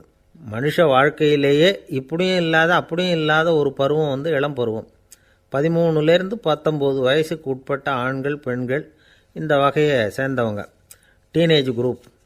இவங்கள சின்னவங்கன்னு நினச்சிட முடியாது, பெரியவங்கன்னு நினச்சிட முடியாது. இவங்க ரொம்ப சென்சிட்டிவ். சமூகம் நினச்சா இவங்களை நல்லவங்களாகவும் ஆக்கலாம், கெட்டவங்களாகவும் ஆக்கலாம். கொஞ்சம் அக்கறை எடுத்துக்கிட்டால் பெரிய பெரிய மேதைகளையும் விஞ்ஞானிகளையும் உருவாக்கலாம். ஆனால் நடக்கிறது என்ன தெரியுமா, அநேகமாக இவங்களை யாருமே சரியாக புரிஞ்சுக்கிறது இல்லை, இவங்களை சரியாக நடத்துறதும் இல்லை. இது வரைக்கும் நாம் சொல்கிறத கேட்டுக்கிட்டு இருந்தான், இப்போல்லாம் அவன் இஷ்டத்துக்கு நடக்க ஆரம்பிச்சுட்டான் அப்படின்னு வருத்தப்படுற பெற்றோர்கள் அதிகம். இது வருத்தப்படுற விஷயம் இல்லை, சந்தோஷப்பட வேண்டிய விஷயம். உங்கள் புள்ள சொந்தமாக யோசிக்க ஆரம்பிக்கிறதும் நடந்துக்க ஆரம்பிக்கிறதும் ஒரு தப்பான விஷயமா? அவன் கடைசி வரைக்கும் உங்கள் பேச்சையே கேட்டுக்கிட்டு இருக்கணுங்கிறது என்ன நியாயம்? இன்றைக்கி இளைஞர்களை பெரியவங்க தப்பாக புரிஞ்சுக்கிட்டு தவறாக நடத்துறதுனால தான் அவங்களுக்கு வெறுப்பு, எரிச்சல், மனக்கசப்பு எல்லாம் உண்டாகுது. பெற்றவங்க சரியாக மதிக்கிறது இல்லை அப்படிங்கிற ஒரே காரணத்தினாலேயே வீணாக போகிற பிள்ளைங்க இன்றைக்கி அதிகம். சரி, பெற்றவங்களுக்கு இன்றைக்கி என்ன தான் புத்தி சொல்ல வர்றீங்க அப்படின்னு கேட்குறீங்களா? நாம் எதையும் சொல்ல வரல, ஆனால் அது சம்பந்தமான சில நிபுணர்கள் சொல்லியிருக்கிறத உங்கள் காதில் போட்டு வைக்கலாம். அது என்னென்னா, பிள்ளைங்க கிட்ட அன்பு செலுத்துங்க. குழந்தையாக இருந்தப்போ எவ்வளவு பாசமாக இருந்தீங்க, வளர வளர அதை ஏன் குறைச்சிக்கிறீங்க? பெற்றவங்களின் அன்பான வார்த்தைகளுக்கு ஏங்குறவங்க தான் இன்றைய இளைஞர்கள். அவங்க எதை சொன்னாலும் அதை அக்கறையாக காது கொடுத்து கேளுங்க, அலட்சியப்படுத்தாதீங்க. அவங்க விரும்புகிறது உங்கள்கிட்டேருந்து ஒரு மதிப்பு, மரியாதை, அங்கீகாரம், இவ்வளவு தான். அவங்களாவே முடிவுகள் எடுக்கட்டும், அதுக்கு நீங்கள் உதவியாக இருங்க, அது போதும். மற்றவங்க முன்னாடி, முக்கியமாக அவங்க நண்பர்கள் முன்னாடி அவங்கள பற்றி மட்டமாக பேசாதீங்க. அவங்கக்கிட்ட பொய் சொல்லக்கூடாது. நீங்கள் சொன்னது பொய்ன்னு தெரிஞ்சு போச்சுன்னா உங்கள் பேரில் அவங்களுக்கு இருக்கிற மதிப்பு போயிடும், நம்பிக்கை போயிடும். அவங்களுக்கு முன்னாடி நீங்கள் சண்டை போடக்கூடாது. உங்கள் பிள்ளைய எப்பவும் இன்னொரு பிள்ளையோட ஒப்பிட்டு பேசுகிற வேலையே வேணாம். கூட பிறந்த மற்றவங்களோட கூட ஒப்பிடக்கூடாது. இப்படி செஞ்சால் அவன் உங்ககிட்டையும் பிரியமாக இருக்க மாட்டான், அவங்ககிட்டையும் பிரியமாக இருக்க மாட்டான். புள்ள எங்கே போகிறான், என்ன பண்ணுறான் அப்படின்லாம் துப்பறிஞ்சிக்கிட்டு இருக்கக்கூடாது. இளைஞர்கள் தனிமையை விரும்புகிறவங்க. அவங்கள பெட்டியில் வச்சு மூடி பாதுகாக்கணும்னு நினைக்கக்கூடாது. அவங்கள எப்படி பாதுகாக்கிறது அப்படிங்கிறது அவங்களுக்கே தெரியும். உங்கள் புள்ள எப்படி நடந்துக்கணும்னு நீங்கள் எதிர்பார்க்குறீங்களோ அது மாதிரி நீங்கள் நடந்து காட்டுங்க, அது போதும். ஒரு வீட்டில் அப்பாவும் அம்மாவும் பேசிக்கிட்டு இருக்கிறாங்க. என்னங்க, நம்ம பொண்ணு பெரியவளாயிட்டா, அடிக்கடி கண்ணாடி முன்னாடி போய் நின்றுக்கிட்டு இருக்கிறா, சீக்கிரமாக ஒரு பையனை பார்த்து கல்யாணத்தை முடிக்காமல் இப்படி மசன்னு கல் மாதிரி உட்காந்துருக்குறீங்களே அப்படின்னு சத்தம் போட்டாங்க அந்த அம்மா. அவசரப்படாத, பார்க்குறதுக்கு கண்ணுக்கு அழகாக லட்சணமாக புத்திசாலியாக ஒரு பையன் கிடைக்க வேணாமா, அதுதான் பார்த்துக்கிட்டு இருக்கிறேன் அப்படின்னார் அப்பா. இதுக்கு அந்த அம்மா சொல்கிறாங்க, எங்கள் அப்பா இப்படியெல்லாம் நினச்சிக்கிட்டு இருந்திருந்தா எனக்கு கல்யாணமே ஆயிருக்காது தெரியுமா அப்படின்னாங்களாம். 1816 வருஷம் செப்டம்பர் மாதம் 11 பிரான்ஸ் தேசத்தில் உள்ள ஒரு மருத்துவமனை. அங்கே ஒரு இளம் டாக்டர் கொஞ்ச நாளைக்கு முன்னாடி தான் அந்த ஆஸ்பத்திரியில் புதுசாக வேலைக்கு சேர்ந்துருக்கிறார். அவர் பேர் ரெனே லெனக். அவர் அன்னைக்கு காலையில் அந்த மருத்துவமனையில் அப்படியே ரவுண்ட்ஸ் வந்துக்கிட்டு இருக்கிறார். வார்டில் ஒரு படுக்கையில் ஒரு இளம்பெண் படுத்திருக்கிறா. அந்த பொண்ணுக்கு இருதய நோயாக இருக்கலாம்ங்கிறது மற்ற டாக்டர்கள் சந்தேகம். அந்த காலத்துலலாம் ஒருத்தருடைய இருதய துடிப்பை தெரிஞ்சுக்கணும்னா நோயாளியின் மார்பில் டாக்டர் வந்து காதை வச்சு பார்த்து தான் தெரிஞ்சுக்கிறது வழக்கம். ஆனால் இந்த பெண்ணும் வந்து இளம்பெண், அந்த டாக்டரும் புதுசாக சேர்ந்துருக்கிறவர். அதனால் பரிசோதனை பண்ண தயங்கினார். கொஞ்ச நேரம் யோசனை பண்ணார். திடீர்னு ஒரு ஞாபகம் வந்தது அவருக்கு. அதாவது அன்றைக்கி விடியற் காலையில் தோட்டத்தில் அப்படி வாக்கிங் போயிட்டு இருந்தப்போ சின்ன பசங்கள்லாம் ஒரு மரக்கட்டையை வச்சு விளையாடிக்கிட்டு இருந்தாங்களாம். அதை இவர் பார்த்துருக்கிறார். அது என்ன விளையாட்டுனா, ஒரு நீளமான மரப்பலகை, அதில் ஒரு முனையில் ஒரு பையன் தன்னுடைய காதை வச்சுக்கிட்டு இருக்கிறான், மறுமுனையில் இன்னொரு பையன் அந்த மரப்பலகையை ஒரு ஆணியால் கீறிக்கிட்டு இருக்கிறான். ஒரு முனையில் ஆணியால் கீறும் பொழுது மறுமுனையில் காதை வச்சிருக்கிற பையனுக்கு அந்த சத்தம் துல்லியமாக கேட்குது. அந்த டாக்டருக்கு காலையில் பார்த்த இந்த விளையாட்டு ஞாபகத்துக்கு வந்துட்டுது. உடனே என்ன பண்ணார் தெரியுமா? ஒரு நீளமான காகிதத்தை எடுத்தார். அதை அப்படியே உருளை மாதிரி உருட்டினார். ஒரு முனையை அந்த நோயாளியின் மார்பில் இடது பக்கம் வச்சார், இன்னொரு முனையில் தன்னுடைய காதை வச்சார். என்ன ஆச்சரியம்! நோயாளியின் மார்பில் நேரடியாக காதை வச்சு கேட்குறத விட துல்லியமாக கேட்டுது இதய துடிப்பு. இதய துடிப்பு மட்டும் இல்லை, மூச்சு இழுத்து விடுறது, திரவ பொருள்களின் அசைவு, எல்லா சத்தமும் தெளிவாக கேட்குது. கிரேக்க மொழியில் ஸ்டெத்தாஸ் அப்படின்னா மார்பு, ஸ்கோப்பின் அப்படின்னா பார்ப்பதுன்னு அர்த்தம். அதனால் டாக்டர் ரெனே லெனக் தான் கண்டுபிடிச்ச கருவிக்கு ஸ்டெத்தஸ்கோப் அப்படின்னு பேர் வச்சார். அவரே வந்து முதல் மாடலையும் செஞ்சார். அளவு ரொம்ப பெருசாக இருந்தது, சுலபமாக எடுத்துகிட்டு போகிறது கஷ்டம், அது அவ்வளோ கஷ்டமாக இருந்தது அது. அதனால் அவரே அதை அப்புறம் 2 பிரிவாக தயார் பண்ணார். இது 2 துண்டையும் டாக்டர் தன்னோட கோட்டு பாக்கெட்டில் வச்சுக்கலாம், தேவைப்படுறப்ப எடுத்து ஒன்றா சேர்த்துக்கலாம். இப்படி தான் அவர் ஆரம்பத்தில் பண்ணார். தன்னுடைய இந்த கண்டுபிடிப்பை பற்றி அவர் ஒரு புத்தகம் எழுதினார். நிறைய விற்றுது, புகழும் பணமும் சேர்ந்தது. பணமும் புகழும் வந்து சேர்ந்தது மாதிரியே அவருக்கு ஒரு நோயும் வந்து சேர்ந்தது. அது என்ன நோயின்னு கண்டுபிடிக்கிறதுக்கும் அவர் கண்டுபிடிச்ச கருவி தான் உபயோகப்பட்டு தான். அவரே அதை கண்டுபிடிச்சார். அவருக்கு வந்திருந்தது காச நோய். 1826 வருஷம் ஆகஸ்ட் மாதம் 13 உலகத்தின் முதல் ஸ்டெதஸ்கோப்பை கண்டுபிடிச்ச டாக்டர் ரெனே லெனக் காலமானார். அவர் சாகிறதுக்கு முன்னாடி மரத்தால் செஞ்சு வச்சுருந்த ஸ்டெதஸ்கோப்பை தனக்கு வேண்டியப்பட்ட ஒரு டாக்டர்கிட்ட கொடுத்து, என்னுடைய சொத்துக்கள்லேயே ரொம்ப வசந்தது அப்படின்னு சொன்னாராம். அதுக்கப்புறம் 3 வெள்ளைக்காரங்க சேர்ந்து இந்த கருவியில் சில மாற்றங்களை பண்ணாங்க. ஆனால் 1829 லண்டனில் டாக்டர் நிக்கோலஸுங்கிறவர் ஒரு காதால் இதய துடிப்பை கேட்குறத விட டாக்டர் 2 காதாலையும் கேட்குறது தான் சரியாக இருக்கும் அப்படின்னு ஒரு கருத்தை வெளியிட்டார். அதுக்கப்புறம் ரொம்ப காலம் கழித்து 1852 ஜார்ஜ் காமான் அப்படிங்கிறவர் ரப்பர் டியூப்களை உபயோகப்படுத்தி 2 காதாலையும் கேட்குற மாதிரி ஒரு புதிய வடிவத்தை அதுக்கு கொடுத்தார். அதுக்கு பிறகு அது படிப்படியாக எவ்வளவோ மாற்றங்கள் இருந்தாலும் ஆரம்பத்தில் டாக்டர் ரெனே லெனக் உருவாக்கின அடிப்படை மாடலை யாரும் மாற்றி அமைக்கலைங்கிறது தான் முக்கியமான விஷயம். நமக்கு தெரிஞ்ச ஒரு ஆஸ்பத்திரி, அதில் ஒரு நோயாளி, காலை நேரத்தில் நர்ஸு அந்த பக்கமாக போயிட்டு இருந்தாங்க. அதை பார்த்துட்டு ஒரு நர்ஸுன்னு கத்துறார். நர்ஸு அவசரமாக ஓடி வந்து என்ன விஷயம்னு கேட்டாங்க. சிஸ்டர், இங்கே பாருங்கள், உங்கள் டாக்டரை என் நெஞ்சில் அவர் காதை வச்சு கேட்டுக்கிட்டு இருக்கிறார் அப்படின்னார் நோயாளி. சிஸ்டர் பதட்டப்படாமல், அதனால் என்ன, இந்த டாக்டர் பழமையான விஷயங்களில் ரொம்ப நம்பிக்கை உள்ளவர், அதனால் ஸ்டெதாஸ்கோப்பை உபயோகப்படுத்தாமல் காதை வச்சு கேட்குறார், அது ஒன்றும் தப்பு இல்லை அப்படின்னாங்களாம். ஐயோ, அதுக்காக இல்லை சிஸ்டர், இவர் என் நெஞ்சு மேலே தலையை வச்சது நேற்று ராத்திரி 9 மணி, இப்போ விடிஞ்சு போச்சு, இன்னமும் தலையை எடுக்கவே இல்லை, அதுக்காக தான் சந்தேகப்பட்டு உங்களை கூப்பிட்றேன். அரேபிய நாடு, அங்கே ஒரு ஆட்சி தலைவர், அரேபிய நாட்டு ஆட்சி பொறுப்பை ஏற்றுக்கிட்டவர். அவர் வந்து ஆட்சி பொறுப்பை ஏற்றுக்கிட்ட பிறகு ஒரு நாள் ஒரு தெருவில் நடந்து போய்கிட்டு இருந்தார். அவர் தோளில் ஒரு பெரிய துணி மூட்டை, அதை சுமந்துக்கிட்டு கடத்தெருவை நோக்கி அவர் போய்கிட்டு இருக்கிறார். வழியில் அவரை சந்தித்தார் உமர். அவர் கேட்டார், கலீஃபா அவர்களே, எங்கே புறப்பட்டுட்டீங்க அப்படின்னு கேட்டார். கலீஃபான்னா ஆட்சி தலைவர்னு அர்த்தம். இதுக்கு அவர் சொன்னார், நான் வந்து துணி வணிகம் செய்கிறவன், அதனால் துணி வியாபாரம் செய்கிறதுக்காக போயிட்டுருக்கிறேன்னார். நீங்கள் இப்போ இந்த நாட்டுக்கு ஆட்சி தலைவர், ஆட்சி பொறுப்பில் இருக்கிறீங்க, நீங்கள் வியாபாரம் செய்ய போட்டால் அரசு பணிகளை செய்கிறது யார் அப்படின்னு கேட்டார் அவர். நான் அரசு பணிகளை மட்டுமே செஞ்சுக்கிட்டு இருந்தா என் குடும்பத்தை காப்பாற்றுறது யார் அப்படின்னு கேட்டார் அவர். இப்படி கேட்டவர் யார் தெரியுமா? அவர் தான் அபூபக்கர், இறை தூதர் முகமது அவர்களுக்கு பிறகு கலீஃபாவாக தேர்ந்தெடுக்கப்பட்டவர். அப்போலாம் ஆட்சி தலைவர்களுக்கு சம்பளம்னு எதுவும் கிடையாது. இந்த பிரச்சனையை எப்படி தீர்க்கிறதுன்னு யோசனை பண்ணார் உமர். அபு உபைதா அவர்கள்கிட்ட அழைச்சிட்டு போனார். அவர் யாருன்னா, அவர் தான் பொது நிதி கருவூலத்தின் பொறுப்பாளர். அவர்கிட்ட பிரச்சனையை சொன்னார். இது மாதிரி ஆட்சி தலைவருக்கு பொது நிதியிலிருந்து ஊதியம் அளிக்க முடியுமான்னு கேட்டார். பொது நிதி விதிகளின்படி அதுக்கு சாத்தியம் இல்லைன்னு சொல்லிவிட்டார் அவர். சரி, வேற ஏதாவது வழி இருக்குதான்னு கேட்டார் உமர். அபு உபைதா கொஞ்சம் யோசனை பண்ணி பார்த்தார். அப்புறமா சொன்னார், மக்காவிலிருந்து மதீனாவுக்கு குடிபெயர்ந்து வந்த அகதிகளுக்கு நிதி உதவி அளிக்கிறதுக்கு விதிகளில் இடம் இருக்கு. அப்படி பார்த்தா அபூபக்கரும் அகதி தானே, அதனால் எல்லா அகதிகளுக்கும் கொடுக்கறது மாதிரியே அவருக்கும் ஒரு தொகை அளிக்கலாம்னார். கலீஃபா அபூபக்கருக்கு இந்த அகதி உதவித்தொகையைத்தான் கொடுத்துட்டு வந்தாங்களாம். குடும்ப செலவுக்கு அது போதுமானதாக இல்லை. இருந்தாலும் கலீஃபாங்கிறதுக்காக மற்ற அகதிகளை விட அதிகமாக தொகையை பெற அவர் விரும்பலை. மார்பு பக்கம் கிழிஞ்சிருந்த ஒரு மேலாடையை தான் அவர் அணிஞ்சிருந்தார். அவருடைய துணைவியார் அஸ்மா, அவங்க ஒரு நாள் தேன் அருந்த ஆசையாக இருக்குன்னாங்களாம். நமக்கு கிடைக்கிற ஊதியம் குடும்ப செலவுக்கே போதுமானதா இல்லையே, இந்த நிலையில் தேன் வாங்கிறதுக்கு காசுக்கு நான் எங்கே போவேன்ருக்கார் அவர். கொஞ்ச நாள் கழித்து அவங்க ஒரு தொகையை அவர்கிட்ட கொடுத்து தேன் வாங்கிட்டு வர சொன்னாங்களாம். இவருக்கு ஆச்சரியம், ஏது இந்த பணம்னு கேட்டிருக்காரு. நீங்கள் தினமும் குடும்ப செலவுக்காக கொடுத்துக்கிட்டு வந்த பணத்தில் கொஞ்சம் கொஞ்சமாக மிச்சப்படுத்தி வச்சேன்னாங்களாம். அபூபக்கர் அந்த பணத்தை எடுத்துக்கிட்டு நேராக பொது நிதி கருவூல பொறுப்பாளர்கிட்ட போனார். இந்த பணத்தை பொது நிதியில் சேர்த்துருங்க, இது அதிகப்படியாக எனக்கு தரப்பட்டு வந்த ஊதியம், அடுத்த மாதத்துலேருந்து இந்த தொகையை குறைச்சிங்கன்னு வேற சொல்லிவிட்டாராம்.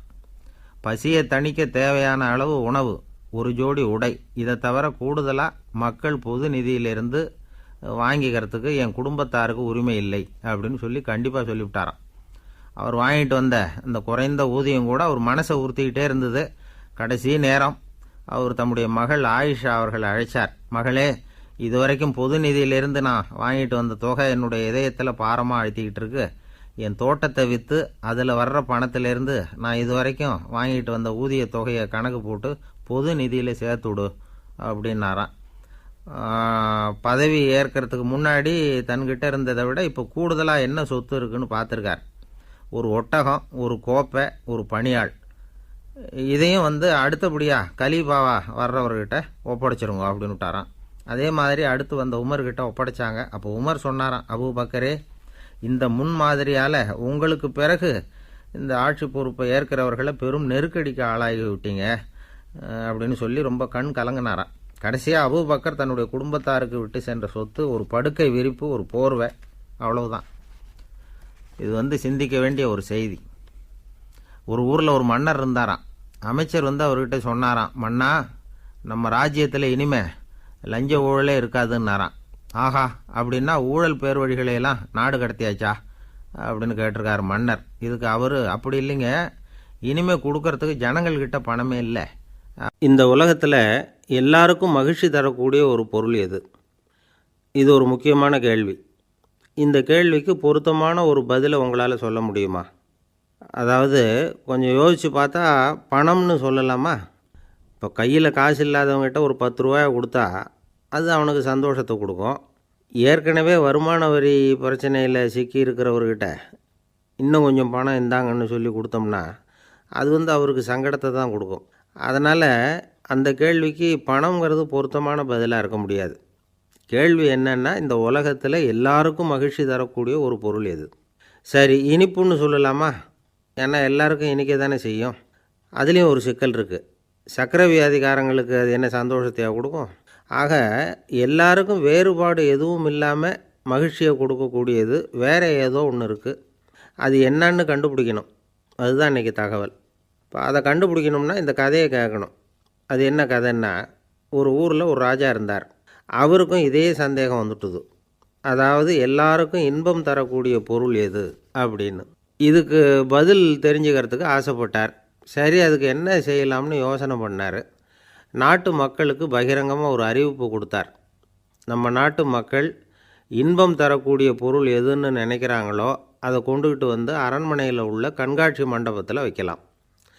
அப்படி அவங்க வைக்கிற பொருள்களில் எது எல்லாருக்கும் இன்பம் தரக்கூடியதாக இருக்குமோ அதை வச்சவருக்கு 1000 பொற்காசுகள் பரிசு அப்படின்னு அறிவிப்பு கொடுத்துட்டார். ஜனங்கள் இந்த அறிவிப்பை கேட்டாங்க. அதுக்கப்புறம் சும்மா இருப்பாங்களா? 1000 பொற்காசுன்னா சும்மாவா? அவங்கவுங்க கையில் என்னென்ன கிடைச்சதோ அதையெல்லாம் கொண்டாந்து அரண்மனை காட்சி மண்டபத்தில் வச்சுட்டாங்க. அதுக்கப்புறமா ராஜா அங்கே வந்தார். ஒவ்வொன்றா பார்த்துக்கிட்டே வந்தார். முதல்ல ஒரு குயில் இருந்தது, இனிமையாக பாடக்கூடிய குயில். இந்த குயிலோட இன்னிசை எல்லாருக்கும் இன்பம் தரக்கூடியது தான். இருந்தாலும் காது கேட்காதவங்களுக்கு இந்த இசை எப்படி இன்பம் தர முடியும்? அதனால் இது சரியில்லைன்னு விட்டார். அடுத்தபடியாக போனார். அங்கே என்ன வச்சுருக்குறாங்கன்னு பார்த்தார். பார்த்தா ஒரு அழகான மயில் அங்கே தோகை விரித்து ஆடிக்கிட்டு இருக்குது. இந்த மயிலோட ஆட்டம் மனசுக்கு இன்பம் தரக்கூடியது தான். இருந்தாலும் பார்வை இல்லாதவங்க இந்த ஆட்டத்தை பார்த்து ரசிக்க முடியுமா? முடியாது. அதனால் இதுவும் சரியில்லை அப்படின்னு சொல்லிவிட்டார். அதுக்கு அடுத்தபடியாக போனார்.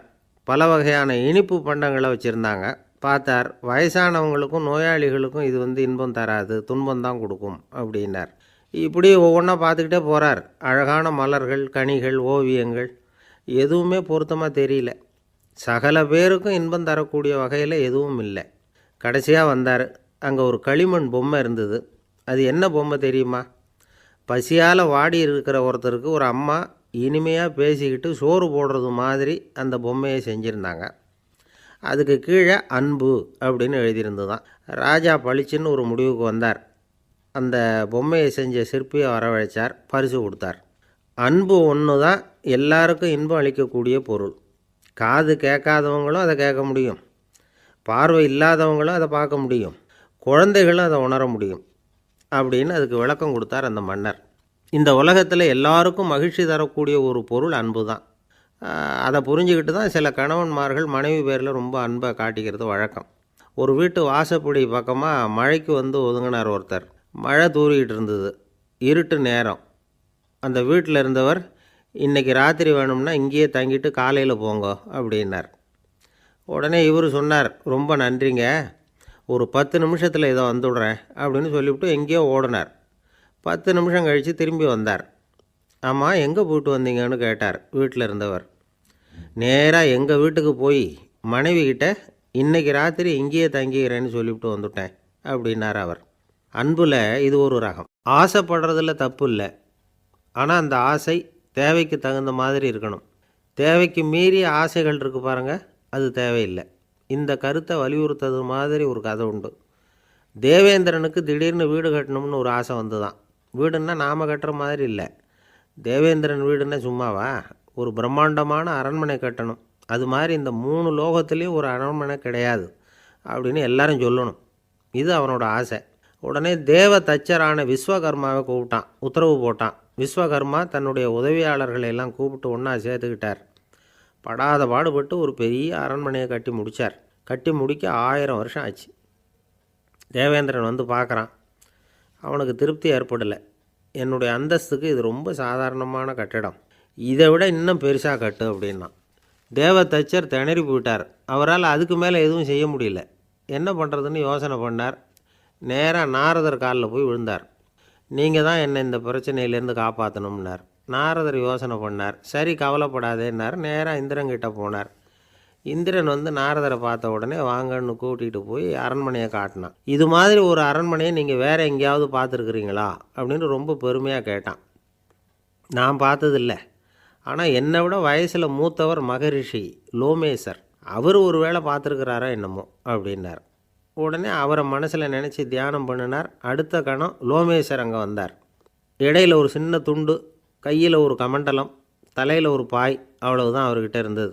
எதுக்காக தலையில் இந்த பாய் அப்படின்னு கேட்டான் இந்திரன். என்ன மாதிரி அற்ப ஆயுள் உள்ள ஒரு ஜீவன் தனியாக வீடு கட்டிக்கிட்டு திண்டாடணுமா? இந்த பாய் தான் ஒரு வீடு மாதிரி எனக்கு நிழல் கொடுக்குது அப்படின்னார் அவர். என்னது, உங்களுக்கு அவ்வளவு கொஞ்சமான ஆயுளா அப்படின்னு ஆச்சரியத்தோடு கேட்டான் இந்திரன். ஆமாம், இதை பாரு, என்னுடைய மார்பில் ஒரு பொற்காசு அளவுக்கு ரோமம் உதிர்ந்துட்டுது. எப்போ என் உடம்புல உள்ள எல்லா ரோமமும் உதிர்ந்துருமோ அப்போ என்னுடைய ஆயுள் முடியும் அப்படின்னார். எப்போ அந்த ரோமங்கள் பூரா உதிரும்னு கேட்டான் இவன்.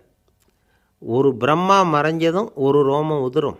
என் உடம்புல உள்ள ரோமங்களின் எண்ணிக்கை எவ்வளவோ அவ்வளவு பிரம்மாக்கள் தோன்றி அவங்க ஆயுள் முடியும் பொழுது என் உடம்புல உள்ள ரோமங்கள் பூரா உதிரும் அப்படின்னார்.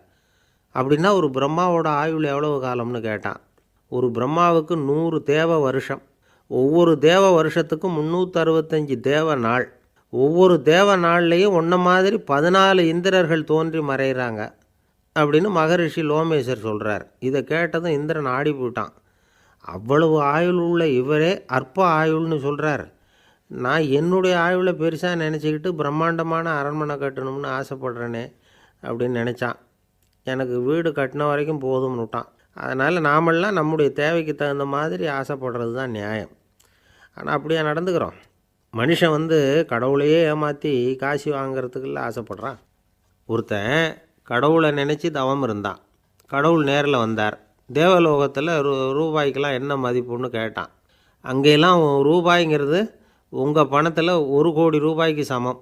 அதாவது தேவலோகத்தில் 1 ரூபான்னா இங்கே 1 கோடி ரூபா. அது மாதிரி எங்களுக்கு ஒரு நாளுங்கிறது உங்கள் கணக்கில் 1 கோடி வருஷத்துக்கு சமம் அப்படின்னார் கடவுள். அப்படின்னா எனக்கு நீங்கள் அதிகமாக எதுவும் தர வேணாம், உங்கள் கணக்குப்படி ஒரே 1 ரூபா கொடுங்க, அது போதும்னா இவன் ரொம்ப சாமர்த்தியமாக. கடவுள் யோசனை பண்ணார். அது ஒன்றும் கஷ்டம் இல்லை, 1 ரூபா தானே கேட்குற, கொடுத்துட்றேன். ஆனால் இப்போ வரும்பொழுது நான் எடுத்துக்கிட்டு வரல, எங்கள் கணக்குப்படியே 1 நாள் பொறுத்துக்க பணத்தோடு வந்துடுறேன் அப்படின்னு சொல்லிவிட்டு பறந்து போயிட்டார். ஒரு நாள் ஒரு தகப்பனார் தன்னுடைய பிள்ளையை அழைச்சிக்கிட்டு வந்தார். சார், இவன் சரியாக படிக்க மாட்டேங்கிறான், பெரியவங்களை மதிக்க மாட்டேங்கிறான், நீங்கள் கொஞ்ச நாள் இவனுக்கு குருவாக இருந்து நல்ல விஷயங்களை சொல்லி கொடுத்தா தேவையில்லைன்னார். பெரியவங்களையே மதிக்காதவன் எப்படி என்ன மதிக்க போகிறான் அப்படிங்கிறது நமக்கு யோசனை வரும் இல்லையா? வேணாங்க, என்னை விட்டுருங்க அப்படின்னோம். அவர் விட மாட்டேன்னு விட்டார். இல்லைன்னா அவரே சிஷ்யன் ஆகிடுவார் போல இருந்தது. சரி, வேறு வழி இல்லாமல் அந்த பையனையே என்னுடைய சீடை நான் ஏற்றுக்கிட்டு உபதேசமெல்லாம் பண்ண ஆரம்பித்தோம். அதாவது குரு பக்தின்னா அது எப்படி இருக்கணுங்கிறத பற்றி சொல்லி கொடுத்தோம் அவனுக்கு. சதமகர் அப்படின்னு ஒரு குரு இருந்தார். அவருக்கு ஒரு சீடர். அவன் பேர் துளசி சைதன்யன். நைஷ்டிக பிரம்மச்சாரி. தன்னுடைய குருவுக்கு எந்த நேரத்தில் எது தேவைங்கிறத புரிஞ்சுக்கிட்டு சேவை செய்கிறவன். ஆனால் இவனை பற்றி மற்ற சீடர்களுக்கு பொறாமை வந்துட்டுது. இவன் மட்டும் இப்படி இருக்கானேன்னு உடனே குருக்கிட்ட போய் கோல் மூட்டினாங்க. அவன் சரியில்லை, அவன் நடந்துக்கிறது சரியில்லை, அப்படி இப்படின்னு எதையாவது சொல்லி. இருந்தாலும் இதையெல்லாம் அந்த குரு நம்பலை. அவருக்கு தெரியும் யார் யார் எப்படின்னு. துளசி சைதன்யன் பெருமையை மற்ற சீடர்களுக்கு உணர்த்தணும் அப்படின்னு நினச்சார். அதுக்கு ஒரு வழி பண்ணார். ஒரு நாள் சீடர்களை எல்லாம் கூப்பிட்டுக்கிட்டு ஒரு காட்டு வழியாக போய்கிட்டு இருந்தார். அங்கே ஒரு பெரிய மலை அருவி கொட்டிக்கிட்டு இருந்தது. குரு சீடர்கள் பக்கம் திரும்பினார். இந்த மலையின் மேலே இருந்து அந்த படுபாதாளத்தில் குதிக்கிறதுக்கு உங்களில் யார் தயார் அப்படின்னு கேட்டார். ஒரு சீடனும் ஆய திறக்கலை, ஒதுங்கி நின்றுக்கிட்டாங்க. பின்னாடி மூட்டை முடிச்சோடு வந்துக்கிட்டு இருந்தான் துளசி சைதன்யன். அவனை பார்த்தார். தப்பாருப்பா, நீ மேலே இருந்து அந்த அருவியில் குதி அப்படின்னார். அப்படியே செய்கிறேன் சுவாமின்னா ஓடி போய் பொத்துன்னு குதிச்சுட்டான். அடுத்த கணமே குருநாதர் தன்னுடைய யோக சக்தியால் பறந்து போய் அவன் கீழே விழுந்துடாமல் தாங்கி பிடிச்சி கொண்டுக்கிட்டு வந்துட்டார். மற்ற சீடர்களுக்கெல்லாம் ஒரு மாதிரி ஆயிட்டுது. அடுத்தபடியாக என்ன பண்ணலாம்னு யோசித்தாங்க இவனை மாட்டி விடுறதுக்கு. ஒரு நாள் வெத்தலை அடிக்கிற ஒரு சின்ன உரலையும் உலக்கையையும் எடுத்து ஒளிய வச்சுட்டாங்க. சதமகர் சன்னியாசி இல்லை, அவர் வெத்தலை போடுவார். பல்லு சரியில்லை, அதனால் இடித்து தான் வெத்தலையை போடணும். திடீர்னு வெத்தலை பாக்கு கேட்டார். வழக்கமாக உரலில் இடித்து தர்றது தான் துளசியின் பழக்கம். உரலை தேடினா கிடைக்கல, என்ன பண்ணுறது? குரு கேட்டுவிட்டாரே, குரு சேவை தானே முக்கியம். என்ன பண்ணால் வெத்தலை பாக்க தன்னுடைய வாயில் போட்டு முன்னும் அதை எடுத்து அவர்கிட்ட கொடுத்துட்டான். குரு எதையோ படிச்சுக்கிட்டே அதை வாங்கி வாயில் போட்டுக்கிட்டார். துளசி இன்றைக்கி தாம்பூலம் நல்லா இடிக்கப்பட்டிருக்கு, ருசியாக வேறு இருக்குது, அதை இடித்த பாத்திரத்தை என் கண்ணால் பார்க்கணும்னு ஆசையாக இருக்குன்னு விட்டார். அதை மட்டும் அனுப்பி போய் நீ வர வேண்டான்னு வேற சொல்லிவிட்டார். இதை கேட்டதும் துளசி தவிச்சு போயிட்டான். இவன் போகாமல் எப்படி வாயை மட்டும் அனுப்பி வைக்க முடியும்? இவன் தவிக்கிறத பார்த்ததும் மற்ற சீடர்களுக்கெல்லாம் மனசுக்குள்ளே ரொம்ப சந்தோஷம். துளசி கொஞ்சமும் யோசிக்கலை. வாழை எடுத்தான், தன்னுடைய தலையவே அப்படியே அறுத்து வெட்டி எடுத்தான். இன்னொரு சீடங்கிட்ட கொடுத்துட்டான், எடுத்துகிட்டு போன்னு சொல்லி. கொண்டுகிட்டு போய் குரு முன்னாடி வைக்கிறாங்க. அந்த தலையில் வாய் திறந்துருக்கு, வெத்தலை போட்டு முன்னு இருந்தது, தெரிஞ்சு போச்சு, சிவப்பாக இருந்தது. அவனுடைய குரு பக்தியை இப்போ எல்லாரும் ஒத்துக்கிட்டாங்க. அதுக்கப்புறம் குரு சதமகர் தன்னுடைய அற்புத திறமையினால் அந்த தலையை மறுபடியும் ஒட்ட வச்சுட்டார். துளசிக்கு உயிர் வந்துட்டுது. இப்படி ஒரு பெரிய கதை உண்டு. அதாவது துளசி சைதன்யன் அவனுடைய குரு பக்தி எப்படி அப்படின்னு கேட்டோம். ரொம்ப அபாரம். அப்படின்னு அந்த பையன் அடக்கமாக. சும்மா விளையாட்டுக்காக தான் அப்படி அவங்ககிட்ட கேட்டோம். ஏன்பா உன்னுடைய குரு பக்தியை என்கிட்ட காட்டுறதுக்கு உன்னோட கழுத்தை நீயே அறுக்கணும்னு நான் சொன்னால் அதை நீ செய்வியா அப்படின்னு கேட்டோம். என்னுடைய கழுத்தை நானே அறுக்க வேண்டிய அவசியம் இல்லை சார் அப்படின்னா அவன். ஏண்டான்னு, அதே காரியத்தை தான் இனிமேல் நீங்கள் தினமும் செய்ய போகிறீங்களே சார் அப்படிங்கிறான். ஒருத்தர் ரொம்பவும் மகிழ்ச்சியாக வந்துக்கிட்டு இருந்தார். என்ன விஷயம்னு விசாரித்தேன். நான் தோற்று போயிட்டேன், அதுதான் மனசுக்கு மகிழ்ச்சியாக இருக்குது அப்படின்னார். எனக்கு இது ரொம்ப ஆச்சரியமாக போச்சு. இந்த உலகத்தில் தோற்று போகிறவங்க யாரும் மகிழ்ச்சியாக இருக்கிறதில்ல. அப்படி இருக்கிறப்ப இவர் இப்படி சொல்கிறாரே, எங்கே தோற்று போனீங்கன்னு கேட்டேன். அதுக்கப்புறம் தான் அவர் விவரமாக சொன்னார். என்னோட 5 வயசு குழந்தையோடு நான் விளையாடிக்கிட்டு இருந்தேன். அந்த விளையாட்டில் என் குழந்தை ஜெயிச்சுட்டுது, நான் தோற்று போயிட்டேன் அப்படின்னார் ரொம்ப உற்சாகமாக. நான் யோசித்து பார்த்தேன். அதாவது நாம் சின்ன குழந்தையாக இருக்கிறப்போ எந்த விளையாட்டில் கலந்துக்கிட்டாலும் அதில் நாம் தான் ஜெயிக்கணும்னு ஒரு வெறி நமக்குள்ளே இருக்கும். நம்மளை எதிர்த்து விளையாடுறவர் நல்லவரா கெட்டவரா, பெரியவரா சின்னவரா அப்படிங்கிறதெல்லாம் முக்கியம் கிடையாது. அவர் தோற்று போகணும், நாம் ஜெயிக்கணும், அதுதான் முக்கியம். எதிரியை சந்தோஷப்படுத்த விளையாடுகிற கலை அப்போ நமக்கு தெரியறதில்ல. வாழ்க்கையில் ஒரு பக்குவம் வந்ததுக்கு அப்புறம் வெற்றி பெறணுங்கிற மன அழுத்தம் போயிடுது. போட்டியில் ஜெயிக்கணுங்கிறத விட குழந்தையை சந்தோஷப்படுத்தணுங்கிறது முக்கியமாக போச்சு. ஜெயிக்கணுங்கிற வெறி ஓடி போட்டுது. ஒரு குழந்தையாக இருந்தப்போ நம்ம வளர்ச்சிக்கு உதவிய வெறி பெரியவனானதுக்கு பிறகு நமக்கு எதிரியாக மாறுது. அதை சரியான சமயத்தில் நாம் புரிஞ்சுக்கிட்டோம்னா போதும், நாம் பொழைச்சிக்கலாம். ஒவ்வொரு மனுஷனுமே வாழ்க்கையோட அடுத்த கட்ட வளர்ச்சியில் அடி எடுத்து வைக்கிற நேரத்தில் தன்கிட்ட இருந்து ஏதோ ஒரு குணத்தை அல்லது தன் குணம் இருந்த ஏதோ ஒரு உறவை நாம் இழக்கத்தான் வேண்டியிருக்குது. ஒரு கட்டம் வரைக்கும் உதவியாக இருந்த குணம் அடுத்த கட்டத்துக்கு தடையாக கூட மாறிடலாம். இந்த பரிமாண மாற்றத்துக்கு உள்ளாகிற ஒவ்வொருத்தரும் பிரத்யட்சமாக இதை உணர்றாங்க. ஆனால் பல பேர் எப்படின்னா பழசை திறந்துவிட்டு புதிய கொள்கைகளை உருவாக்கிக்கிறதுக்கு இஷ்டம் இல்லாமல் இருந்துடுறாங்க, அல்லது அப்படி செய்ய முடியாமல் தவிக்கிறாங்க. இதையெல்லாம் மீறி அந்த பழசை திறந்துட்டா அதை இழந்ததால் உண்டாகிற மன அழுத்தம் சில காலத்துக்கு வருத்திக்கிட்டு தான் இருக்கும், வேறு வழி இல்லை.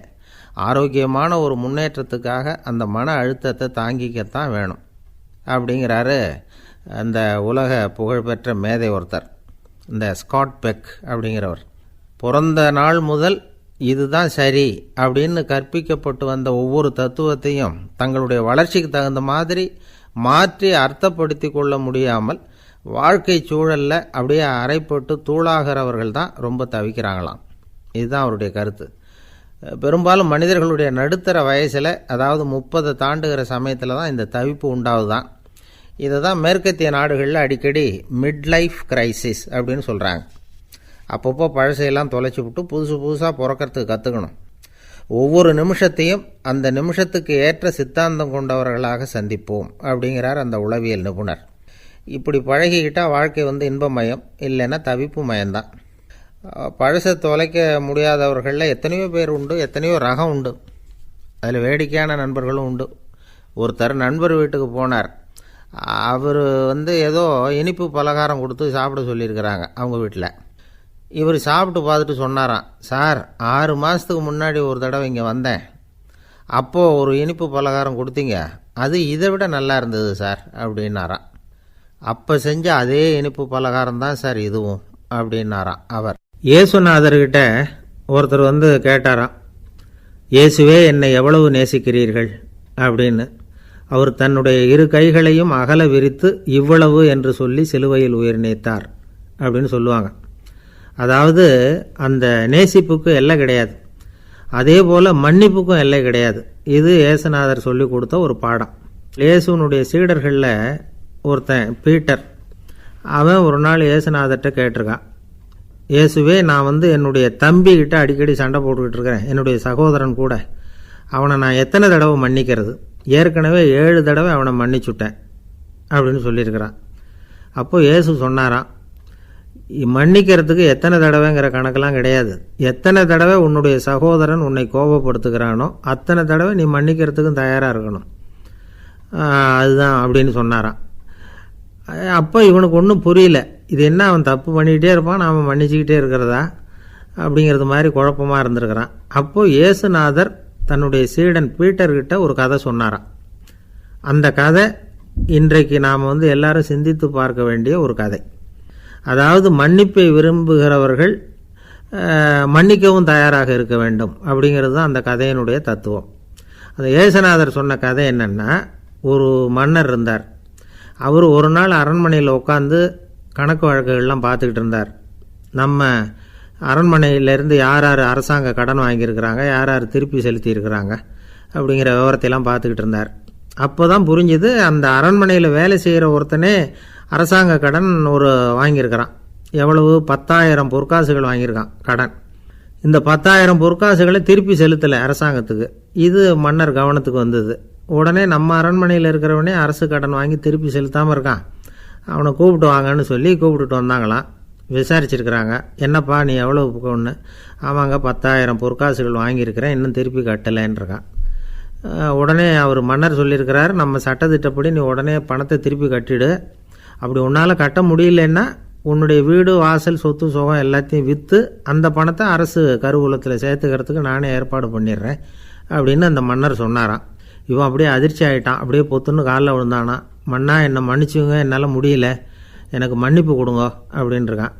உடனே அவர் எழுந்திரிச்சு, சரி நீ மன்னிப்பு கேட்டுவிட்ட, அதனால் உன்னை மன்னிக்கிறேன், நீ பணம் கட்ட வேண்டாம் அப்படின்னு சொல்லி அந்த மன்னர் அவனை விட்டுட்டாராம். பணத்தையும் தள்ளுபடி போட்டார், நீ திருப்பி கட்ட வேண்டான்னு. இவனுக்கு ரொம்ப மகிழ்ச்சி. அதனால் ரொம்ப உல்லாசமாக வந்துக்கிட்டு இருக்கிறான். தெருவில் வந்துக்கிட்டு இருக்கிறப்ப இவங்கிட்ட கடன் வாங்கின ஒருத்தன் எதுக்கு வந்துக்கிட்டு இருக்கான். அவன் இவங்கிட்ட ஒரு 100 பொற்காசுகள் கடன் வாங்கியிருக்கான். அவன் வந்தான், இவன் போய் அவன் சாட்டையாக பிடிச்சிக்கிட்டான், நீ எப்படா என் கடனை திருப்பி கொடுக்க போகிறேன்னு. அவன் இப்போ முடியல, கொஞ்சம் பொறுத்துக்கா, அப்புறம் தரேன் இருக்கான். அதெல்லாம் முடியாது, நீ கொடுத்து தான் ஆகணும் அப்படின்னு இவன் புடிவமாக சொல்கிறான். இப்போ நிலைமையை பாருங்கள், இவன் ஏற்கனவே 10,000 பொற்காசுகள் அரசாங்கத்தில் கடன் வாங்கினா அதுக்கு மன்னிச்சு விட்டுட்டார் இவனை. ஆனால் இவன் இன்னொருத்தனை மன்னிக்கிறதுக்கு தயாராக இல்லை. இவங்கிட்ட கடன் வாங்கின இன்னொருத்தன் 10 பொற்காசுகள், அவனை மன்னிக்க தயாராக இல்லை. அவனை கொண்டு போய் நீதிமன்றத்தில் கொண்டு போய் நிறுத்தி தண்டனை வாங்கி கொடுத்துட்டான். நீதிபதி என்ன சொன்னார், அந்த இவன் வாங்கின பொற்காசுகளை திருப்பி கட்டுற வரைக்கும் ஜெயிலில் இருக்கணுங்கிறது தீர்ப்பு. ஆனால் உடனே அரசர் காதில் விழுந்தது. சொல்லிட்டாங்க, உங்ககிட்ட மன்னிப்பு வாங்கிட்டு போனானே ஒருத்தன், அவன் இன்னொருத்தனை மன்னிக்கிறதுக்கு தயாராக இல்லை, அவனை கொண்டு போய் ஜெயிலில் அடைச்சிட்டான் அப்படின்னு. உடனே மன்னர் பார்த்தார், இவனை மறுபடியும் கூப்பிட்டு வர சொன்னார். தபாரப்பா, நான் உன்னை மன்னிச்சு விட்டேன், ஆனால் நீ இன்னொருத்தனை மன்னிக்கிறதுக்கு தயாராக இல்லை, அதனால் என்னுடைய தீர்ப்பையும் மாற்றுறேன், நீயும் அரசு கடன் தீர்ற வரைக்கும் ஜெயிலில் தான் இருக்கணும் அப்படின்னு சொல்லி ஜெயிலுக்கு அனுப்பிச்சிட்டாராம். இப்படி ஒரு கதையை இயேசுநாதர் தன்னுடைய சீடருக்கு சொன்னதாக ஒரு வரலாறு. அது என்ன, அதிலேருந்து நாம் புரிந்து கொள்ள வேண்டியதுன்னா, நாம் மன்னிக்கப்படணும்னு நாம் விரும்புகிறோம்னா நாம் இன்னொருத்தரை மன்னிக்கிறதுக்கு தயாராக இருக்கணும். அதனால் நாம் இன்னொருத்தரை யாரையும் மன்னிக்க மாட்டோம், ஆனால் என்ன இன்னொருத்தர் மன்னிக்கணும் அப்படிங்கிறது மாதிரி செய்யக்கூடாதுன்னு சொல்லுவாங்க. அது மாதிரி நாம் இப்போ இது தப்பாக புரிஞ்சுக்கிறவங்களும் இருக்கிறாங்க. பாவம் மன்னிப்புங்கிறதுலாம் எதுக்குன்னா, அதாவது மறுபடியும் பாவம் செய்யாமல் இருக்கிறதுக்காக தான். அதான் மன்னிக்கிறாரே அப்படிங்கிறதுக்காக மறுபடியும் பாவம் பண்ணிகிட்டு இருக்கிறது இல்லை. அதான் ஒருத்தர் கேட்டாராம், பாவத்திலேருந்து மன்னிப்பு கிடைக்கணும்னா நீ என்ன செய்யணும் அப்படின்னு கேட்டிருக்கார். அதுக்கு அவன் சொல்லியிருக்கிறான், நான் முதல்ல பாவம் செய்யணும், அப்போ தானே மன்னிப்பு கிடைக்கும் அப்படின்னு நானாம். இப்படிப்பட்டவர்கள் தான் இன்றைக்கி உலகத்தில் அதிகமாக இருக்கிறாங்க. அதனால் இந்த மன்னிப்பின் மகத்துவங்கிறது இயேசுநாதர்கிட்டேருந்து தான் நாம் புரிஞ்சுக்கணும். அந்த இயேசு சொன்ன அந்த மன்னிக்கிற மனோபாவம் இருந்தால் இன்றைக்கி உலகம் பூராவும் அமைதி பூங்காவாக இருக்கும். அதில் ஒன்றும் ஆச்சரியமே இல்லை, அதில் ஒன்றும் சந்தேகமும் இல்லை. அதனால் மன்னிக்கிற மனோபாவத்தை நாம் எல்லாரும் நமக்குள்ளே வளர்த்து கொள்ள வேண்டும் அப்படிங்கிறது தான் நாம் இன்றைக்கு எல்லோரும் சிந்தித்து பார்க்க வேண்டிய ஒரு செய்தி. ஒரு வயசான அம்மா தெரு வழியாக போயிட்டு இருந்தாங்க. அவங்க கையில் எண்ணத்தையோ வச்சுக்கிட்டு அதை அடிக்கடி பார்த்துக்கிட்டே இருந்தாங்க. ஒருத்தன் மெதுவாக அவங்கக்கிட்ட போய் கையில் இருக்கிறது என்ன அப்படின்னு எட்டி பார்த்தா அவங்க கையில் 4 பல் இருந்துதான். இவன் ஆச்சரியமாக அந்த அம்மாவை பார்த்தான். ஏம்மா, உனக்கு என்ன பைத்தியம்மா, ஏது இந்த பல், இதை என்னத்துக்காக கையில் வச்சுக்கிட்டு அலைஞ்சிக்கிட்டு இருக்கிற அப்படின்னு கேட்டிருக்கான். அதுக்கு அந்த அம்மா விவரம் சொல்ல ஆரம்பித்தாங்களாம். இதை பாருப்பா, எனக்கு ஒரு மகன் இருந்தான், அவனை ரொம்ப செல்லமாக வளர்த்தேன். அவனை தரையிலேயே நடக்க விடுறதில்ல, எப்பவும் தூக்கி வச்சுக்கிட்டு இருப்பேன். அவன் நல்லா பெரியவனாகி பள்ளிக்கூடம் போகிறப்ப கூட அவன் புஸ்தக மூட்டையை நான் தான் சுமந்துக்கிட்டு போவேன். பார்க்குறவங்க கூட கேலி பண்ணுவாங்க, ஏம்மா படிக்க போகிறது நீயா உன் பிள்ளையான்னு கேட்பாங்க. அவன் இன்றைக்கி எவ்வளோ பெரிய மனுஷன் ஆகிட்டான், வெளிநாட்டில் பெரிய உத்தியோகத்தில் இருக்கான். சமீபத்தில் இங்கே வந்துட்டு போனான். ஒரு நாள் ஏதோ கோபத்தில் என்ன அரைஞ்சுட்டான். அப்போ இந்த 4 பல்லும் கீழே விழுந்துட்டுது. இன்னமும் கூட விழுந்திருக்கும், ஆனால் பல்லு தான் இல்லை. என் புள்ள அரைஞ்சதுனால விழுந்த பல்லு இல்லையா அது. அதனால் இதை எப்பவும் என் கையிலேயே வச்சுக்கிட்டு ஆசையோடு பார்த்துக்கிட்டு இருக்கிறேன். அவன் தான் வெளிநாட்டுக்கு போட்டான். அவனை பார்க்க முடியாத ஏக்கத்தை நான் இந்த பல்லை பார்த்து போக்கிக்கிறேன் அப்படின்னு நாங்களாம் அந்த அம்மா. இந்த கதை எதுக்காகன்னா, தாய் அன்பு அப்படிங்கிறது எப்படிப்பட்டதுங்கிறத புரிஞ்சுக்கிறதுக்காக. கல்யாணம் ஆனதுக்கப்புறம் தாயை மறந்து விடுறவங்க எத்தனை பேர் இந்த உலகத்தில்? அவங்க காதில் வேணுங்கிறதுக்காக தான் இந்த தகவல். ஆனால் ஒரு விஷயம் மட்டும் நல்லா புரிஞ்சுக்கணும். தாயை மதிக்க தெரிஞ்சவங்க தான் இன்றைக்கி வாழ்க்கையில் எல்லா விதத்துலேயும் முன்னுக்கு வந்திருக்கிறாங்க. வேணும்னா விசாரித்து பார்த்துக்குங்க. இன்னொரு அம்மா இருந்தாங்க. அவங்க தினமும் ஒரு கோயிலுக்கு வருவாங்க. சாமியை பார்த்து, கடவுளே நான் இறந்து போனால் நரகத்துக்கு போகணும் அப்படின்னு வேண்டிக்குவாங்களாம். எல்லோரும் சொர்க்கத்துக்கு போகணும்னு தானே கடவுள்கிட்ட வேண்டிக்குவாங்க. இந்த அம்மா தினம் நான் நரகத்துக்கு போகணும் அப்படின்னு வேண்டிக்கிறாங்க. அங்கே இருந்த அர்ச்சகருக்கு இது சந்தேகம். ஒரு நாள் அதை நேரடியாகவே அவங்கக்கிட்ட கேட்டுவிட்டார். அதுக்கு அந்த அம்மா பதில் சொன்னாங்களாம், ஐயா, எனக்கு கல்யாணம் ஆகி ரொம்ப நாள் வரைக்கும் குழந்தை பாக்கியம் இல்லாமல் இருந்தது. கோயில் குளம் எல்லாம் சுற்றி வந்தேன். ரொம்ப நாள் கழித்து ஒரு குழந்தை பிறந்தது, ஆண் குழந்தை. அவனை நான் ரொம்ப செல்லம் கொடுத்து வளர்த்தேன். அதோட விளைவு என்ன ஆச்சுன்னா, அவன் ரொம்ப மோசமாக ஆகிட்டான். கெட்ட பழக்க வழக்கம்லாம் கற்றுக்கிட்டான். அவன் இறந்து போனால் நிச்சயம் அவனுக்கு நரகம்தான் கிடைக்கும். அந்த அளவுக்கு கெட்டவன் அவன். அப்படிப்பட்ட காரியங்கள்லாம் பண்ணிகிட்ருக்கான், எனக்கு தெரியும். இவனுக்காக நரகத்தில் கூட யாரும் தயவு காட்ட மாட்டாங்க, தாட்சண்யம் காட்ட மாட்டாங்க. அதனால் இவனுக்கு முந்தி நான் இறந்து நரகத்துக்கு போயிட்டா அங்கே இவனை கவனிச்சிக்கலாமே, இவனுக்கு பணிவிடை செய்யலாமேன்னு பார்க்குறேன் அப்படின்னு நாங்களாம். அதனால தான் நான் நரகத்துக்கு போகணும்னு தினம் ஆண்டவனை வேண்டிகிட்டு இருக்கிறேன் அப்படின்னு கண்கலங்கி அந்த அம்மா சொன்னாங்களாம். அதுதான் தாய் உள்ளம்ங்கிறது. தாயின் பெருமையை சரியாக உணர்ந்துட்டா அவங்களுக்கு எப்பவும் எந்த கஷ்டமும் வராது. இது ஏதோ உபதேசத்துக்காக சொல்கிற வார்த்தை இல்லை, உண்மையான வார்த்தை. இந்த விவரத்தையெல்லாம் நண்பர் ஒருத்தர்கிட்ட சொல்லிகிட்டு இருந்தேன். அவர் கொஞ்ச நாள் கழித்து என்னை தேடி வந்தார். அவர் கையிலேயும் 4 பல்லு வச்சுருந்தார். என்னங்க ஆச்சு, ஏதுங்க இந்த பல்லு அப்படின்னு விசாரித்தோம். உங்கள் உபதேசத்தை கேட்டுவிட்டு இந்த உலகத்தில் எல்லாரையும் தாயாக நினைக்க ஆரம்பிச்சிட்டேன். ஒரு அம்மாவை கடத்தரில் பார்த்து தாயேன்னு கூப்பிட்டேன். அவங்க உடனே பலார்னு என்னை அரைஞ்சிட்டாங்க. பல்லு விழுந்துட்டுது. அதை தான் பொறுக்கி எடுத்துக்கிட்டு நேராக உங்களை தேடி வந்துக்கிட்டு இருக்கிறேன்னார். தாயேன்னு தானே கூப்பிட்டீங்க, அதுக்கு ஏன் அரைஞ்சாங்க அப்படின்னு கேட்டோம். நான் தாயேன்னு கூப்பிட்டது அவங்க காதில் நாயேன்னு விழுந்துட்டு தான், அதுதான் அப்படி ஆயிட்டுது அப்படின்னார். ஊருக்கு வெளியில் அமைதியான ஒரு இடம், அங்கே ஒரு ஆசிரமம், அங்கே ஒரு சாமியார். அவர் தினமும் நல்ல போதனைகள்லாம் செய்வார். பல பேர் போய் அங்கேயே சில நாள் தங்கியிருந்து அவர் சொல்கிற அறிவுரைகளை எல்லாம் கேட்டுக்கிட்டு வர்றது வழக்கம். ஒரு தடவை அவரை பார்த்துட்டு போகிறதுக்காக 3 வெளியூர் தம்பதிகள் வந்தாங்களாம். அந்த மடத்திலேயே சாப்பிட்டுக்கிட்டு தங்கியிருந்து அவங்களுடைய போதனைகளை கேட்டுக்கிட்டு போகணுங்கிறது அவங்க நோக்கம். காலையில் குளிச்சுட்டு பூஜையில் உட்காந்தார் அந்த சுவாமி. இவங்களும் குளிச்சுட்டு அந்த பூஜையை பார்க்குறதுக்காக அவர் முன்னாடி உட்காந்தாங்க. பூஜை ஆரம்பமாச்சு. சம்பிரதாயப்படி அது ரொம்ப நேரம் நடந்துக்கிட்டே இருக்குது. இவங்களுக்கு நல்ல பசி இருந்தாலும் இந்த நேரத்தில் அதை எப்படி வெளியில் காட்டிக்கிறது? பேசாமல் இருந்தாங்க. அந்த சுவாமி பூஜையை முடித்தார். அதுக்கப்புறம் பேச ஆரம்பித்தார். பேச்சு அருமையாக தான் இருந்தது, அமிர்தமாக தான் இருந்தது. இருந்தாலும் இவங்களுக்கு இருக்கிற வயிற்று பசி அது சரியாக கவனிக்க விடலை. அந்த சுவாமியே இதை கவனித்ததா தெரியல. இவங்களுக்கு மனசுக்குள்ளே ஒரு எண்ணம், உள்ளே சாப்பாடு தயாராகிட்டு இருக்கும் போல இருக்குது. இந்த பேச்சு முடிஞ்சது நம்மளை உள்ளே அழைச்சிட்டு போய் சாப்பாடு போடுவாங்கன்னு நினைக்கிறோம் அப்படின்னு இவங்களாம் நினச்சிக்கிட்டாங்க. ஆனால் சுவாமி இதை பற்றி எதுவுமே பேசலை, கண்டுக்கலை. ஒரு அம்மாவால் அதுக்கு மேலே சும்மா இருக்க முடியுமா? முடியல. சாப்பாட்டை கவனிக்கலாமா அப்படின்னு சொல்லி மெதுவாக ஆரம்பித்தாங்க. கவனிக்கலாமே அப்படின்னு உள்ளே அழைச்சிட்டு போனார் சுவாமி. இவங்க ரொம்ப அவசரமாக எழுந்திரிச்சு உள்ளே ஓடினாங்க. அங்கே ஒரு மேஜை மேலே ஒரு கிண்ணம் மூடி இருந்தது. இதுதான் சாப்பாட்டு மேஜை போல இருக்குது, இங்கே சாப்பாடு வந்துடும் அப்படின்னு நினச்சாங்க. உடனே போய் சுற்றி உட்காந்துக்கிட்டாங்க. சுவாமி அந்த கிண்ணத்தை எடுத்து அந்த அம்மா கிட்ட கொடுத்தார். அவங்க அதை வாங்கி மூடியை திறந்து பார்க்குறாங்க. உள்ளே ஒரு சாவி இருக்குது. சரிதான், இது சமையலறை சாவி போல் இருக்குது. அங்கே போய் அதை திறந்து சாப்பாட்டை நாமே எடுத்துக்கிட்டு இங்கே வச்சுக்கிட்டு சாப்பிட்ணும் போல இருக்குது அப்படின்னு நினச்சாங்க. சாவி இருக்கு இல்லையா, வாங்க பூட்டின அறையை காட்டுறேன் அப்படின்னு சுவாமி அவங்கள அழைச்சிட்டு போனார், காட்டினார். இவங்க அந்த அறையை ரொம்ப ஆவலோடு திறந்தாங்க. உள்ளே பார்த்தா அங்கே அரிசி, பருப்பு, விதவிதமான காய்கறி எல்லாம் இருக்குது. சமையலுக்கு வேண்டிய மிளகாய், எண்ணெய், பால், தயிர், நெய் இப்படி எல்லாமே இருக்குது. அடுப்பு, விறகு, நெருப்பு போட்டி அது கூட அங்கே இருக்குது. சாப்பாடு தயாராக இருக்கும்னு நினச்சிக்கிட்டு போனால் இப்படி இருக்குதே அப்படின்னு சொல்லி அதை பார்த்ததும் ரொம்ப சோர்ந்து போட்டாங்க அவங்க. சுவாமி என்ன இது சாப்பாடு இல்லையா அப்படின்னாங்க. அதுதான் சாப்பாட்டுக்கு வேண்டிய எல்லாம் இங்கே இருக்குதே, அடுப்பு மூட்டி நீங்கள் தான் அவங்கவுங்க ருசிக்கு தகுந்த மாதிரி சமைச்சிக்கணும். இந்த சன்னியாசிக்கு எப்படி சமைக்க தெரியும் அப்படின்னு கேட்டார் சுவாமி. சாப்பாடு தயாராக இருக்கும்னு நாங்கள் எதிர்பார்த்தோம் அப்படின்னாங்க. நீங்கள் இப்படி சொல்லுவீங்கன்னு நானும் எதிர்பார்த்தேன். இது வரைக்கும் நான் எவ்வளவோ தத்துவம்லாம் எடுத்து சொன்னேன். எல்லாத்தையும் விட இதுதான் அனுபவபூர்வமான தத்துவம். ஆண்டவன் நமக்கு நல்ல மனசை கொடுத்துருக்குறான், நல்ல வாய்ப்புகளையும் தந்திருக்கிறான், அதையெல்லாம் பயன்படுத்திக்கக்கூடிய மூளையையும் சிந்தனையையும் கொடுத்துருக்குறான். அதனால் அடுப்பை தான் நீங்கள் மூட்டணும், அடுப்பை நீங்கள் தான் மூட்டணும், உங்களுக்கு உகந்ததை நீங்கள் தான் சமைச்சு ருசித்து அனுபவிக்கணும். ஆண்டவனே அதை செஞ்சிகிட்டு இருக்க மாட்டான் அப்படின்னாராம் அந்த சுவாமி. நம்முடைய வாழ்க்கையில் பல நல்ல பலன்களை பெறுறதுக்கு நாம் தான் முயற்சி பண்ணணும்.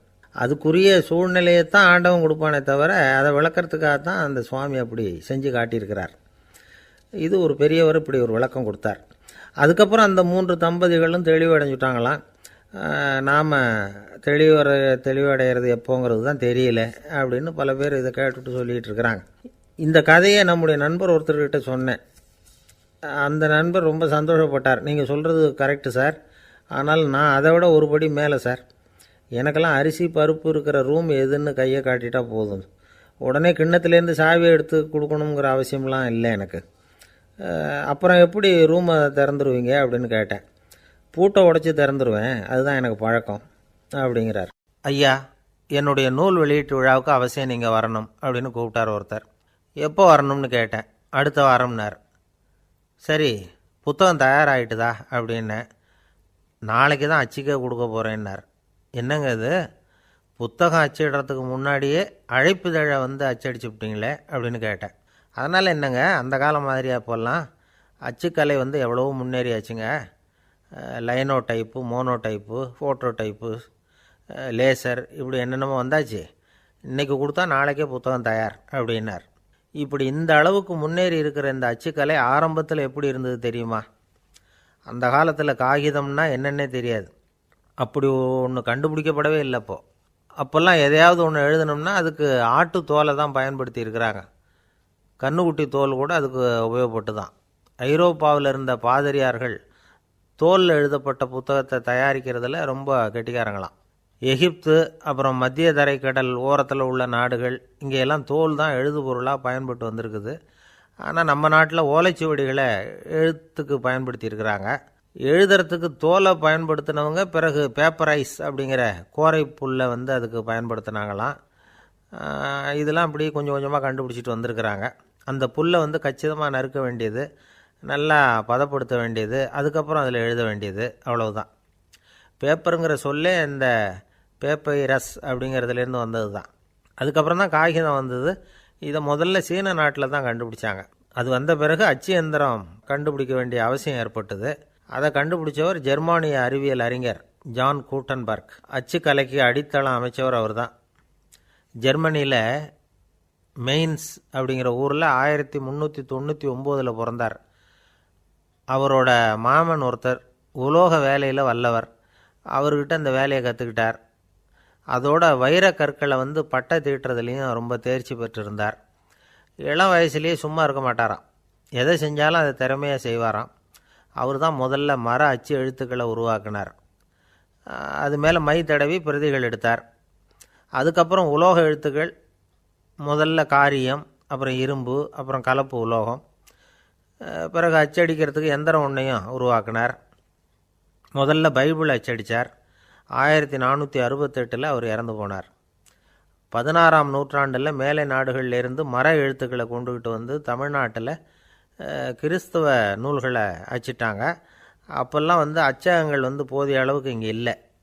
அதுக்கு என்ன காரணம்னா, இந்தியர்கள் அச்சகங்களை நடத்தக்கூடாது அப்படின்னு சட்டம். 1835 வரைக்கும் அந்த சட்டம் நடைமுறையில் இருந்தது. இந்த நிலைமையில் அங்கேயும் இங்கேயுமா 1-2 அச்சகங்கள் ஆரம்பமாச்சு. 1713 தரங்கம்பாடியில் லூத்தரன் மிஷன் அச்சகம், அதே ஆண்டில் சென்னையில் எஸ்பிசிகே அச்சகம். இது ரெண்டும் தான் இந்தியாவில் முதல்ல தொடங்கப்பட்ட அச்சகங்கள். ஆட்டுத்தோல்லையும் ஓலைச்சுவடியிலையும் எழுதப்பட்ட எழுத்துக்கள் இன்றைக்கி எங்கேயோ போயிடுது. ஆனால் நம்ம ஊரில் எழுத்தாளர்கள் நிலைமை தான் ஒன்றும் சொல்லிக்கிறது மாதிரி இல்லை. நம்ம ஆள் ஒருத்தர் சொன்னார், சார், நான் சொந்தத்தில் ஒரு அச்சாபீஸ் வச்சுருந்தேன், இப்போவும் வச்சுருக்கிறேன். அதனால் என்னுடைய படைப்புகளை புத்தகமாக வெளியிடுறதில் எனக்கு ஒன்றும் கஷ்டம் இல்லை. வருஷத்துக்கு ஒரு புத்தகம் எழுதி வெளியிட்டுருவேன். 15 வருஷமாக இலக்கிய உலகத்துக்கு இப்படி சேவை செஞ்சுக்கிட்டு வர்றேன். ஆனால் இந்த வருஷம்தான் வாசகர்கள் எனக்கு பாராட்டு விழா நடத்தியிருக்கிறாங்க அப்படின்னார். இந்த வருஷம் அப்படி என்ன விசேஷம் அப்படின்னு கேட்டோம். இந்த வருஷம்தான் நான் எந்த புத்தகம் எழுதி வெளியிடாமல் இருந்தேன், அதுக்காகத்தான் எனக்கு இந்த பாராட்டு விழா அப்படின்னார். ஒரு நண்பர் இருக்கார். எப்போ பார்த்தாலும் கையில் ஒரு புத்தகம் இருக்கும். புத்தகம் இல்லாமல் எங்கேயும் புறப்பட மாட்டார். எதுக்காக இப்படி எடுத்துகிட்டு போகிறீங்க அப்படின்னு கேட்டால், எனக்கு இது ஒரு நல்ல நண்பன் மாதிரி. இந்த காலத்தில் எங்கே போனாலும் காத்திருக்க வேண்டியிருக்கு. அது மாதிரி சமயத்தில் நான் நண்பன் கூட பேசிக்கிட்டு இருப்பேன் அப்படிம்பாரான். ஒருத்தர் ஒரு பெரிய அரச பதவியில் இருந்தார். அவர் பதவியிலேருந்து இறங்க வேண்டிய சூழ்நிலை. அரசு கொடுத்துருந்த வீட்டை விட்டுட்டு வெளியில் வர்றார். வரும்பொழுது 2 கையிலையும் 2 பெட்டியை எடுத்துகிட்டு வந்தாராம். சார், உங்களுடைய உடைமைகள் அப்படின்னு கேட்குறாங்க அங்கே இருந்த ஊழியர்கள். இவர் தன்னுடைய கையில் இருக்கிற பெட்டியை காட்டி, இதுதான் என்னுடைய சொத்து அப்படின்னாராம். ஒரு பெட்டியில் அவருடைய உடைகள், இன்னொரு பெட்டியில் அவர் விரும்பி படிக்கிற புத்தகங்கள். அவ்வளவுதான். இதுதான் இருந்துதான். புத்தகம் படிக்கிறது மனசுக்கு நல்லதுங்கிறது நமக்கு தெரியும். புத்தக வாசிப்பு உடம்புக்கும் நல்லதுங்கிறாங்க. அது நமக்கு ஆச்சரியமாக தான் இருக்குது. ஒரு நபர் ஒரு வருஷத்தில் சராசரியாக 2000 பக்கங்களை படிச்சிருக்கணுமா, யுனெஸ்கோ பரிந்துரை. ஆனால் நம்ம நாட்டில் நாம் சராசரியாக படிக்கிறது 32 பக்கங்கள். அவ்வளவுதான். இவ்வளவுக்கு நம்ம நாட்டில் 6000த்துக்கும் மேற்பட்ட நாளேடுகள், 2000த்துக்கும் மேற்பட்ட இதழ்கள், மலர்கள், இவ்வளவு இருந்தும் சரியாக வரல. இந்த உலகத்தில் முதல் நூலகம் எங்கே எப்போ ஆரம்பமாச்சு தெரியுமா? கிமு 2500ஆம் ஆண்டில் அது ஆரம்பமாயிருக்குது. பாபிலோனியாவில் அமில் அணு அப்படிங்கிற அரசன் தான் நூலகத்தை உருவாக்கியிருக்கிறான். அப்போல்லாம் தாள் கிடையாது, களிமண் தான். களிமண் பலகைகளில் எழுதி அது தொகுத்து அப்படியே நூலாக்கி அதை நூலகத்தில் வச்சுருப்பாங்களாம். அரசருடைய நூலகத்தில் 1000த்துக்கும் மேற்பட்ட நூல்கள் இருந்ததாக வரலாற்று குறிப்பு இருக்குது. அது மட்டும் இல்லை, அந்த நூலகத்தில் பொருள் வாரியாக, அதாவது சப்ஜெக்ட் வாரியாக புத்தகங்களை வகைப்படுத்தி வச்சுருந்தாங்களாம். அதில் மிச்சம் இருந்த ஒரு 25 களிமண் பலகை புத்தகங்கள் இன்றைக்கும் பிரிட்டிஷ் அருங்காட்சியகத்தில் இருக்குதான். அச்சு தாள் இதெல்லாம் ஏற்பட்டதுக்கப்புறம் அமைக்கப்பட்டது தான் பிரான்சில் இருக்கக்கூடிய பாரிஸ் நூலகம். 1480 பிரெஞ்சு மன்னர் 11ஆம் லூயி இந்த நூலகத்தை அமைச்சாராம். ஆனால் அப்போல்லாம் அரசர்கள் மட்டும்தான் நூலகத்தை பயன்படுத்த முடியுமா. அதுக்கப்புறம் 17ஆம் நூற்றாண்டில் இந்த முறை மாறி பொதுமக்கள் அங்கே போகலாம், படிக்கலாம் அப்படிங்கிற நிலைமை வந்துதான். போட்லியன் நூலகம் அப்படின்னு அதுக்கு பேர், பாரிஸ் நகரத்தில் இருக்குது.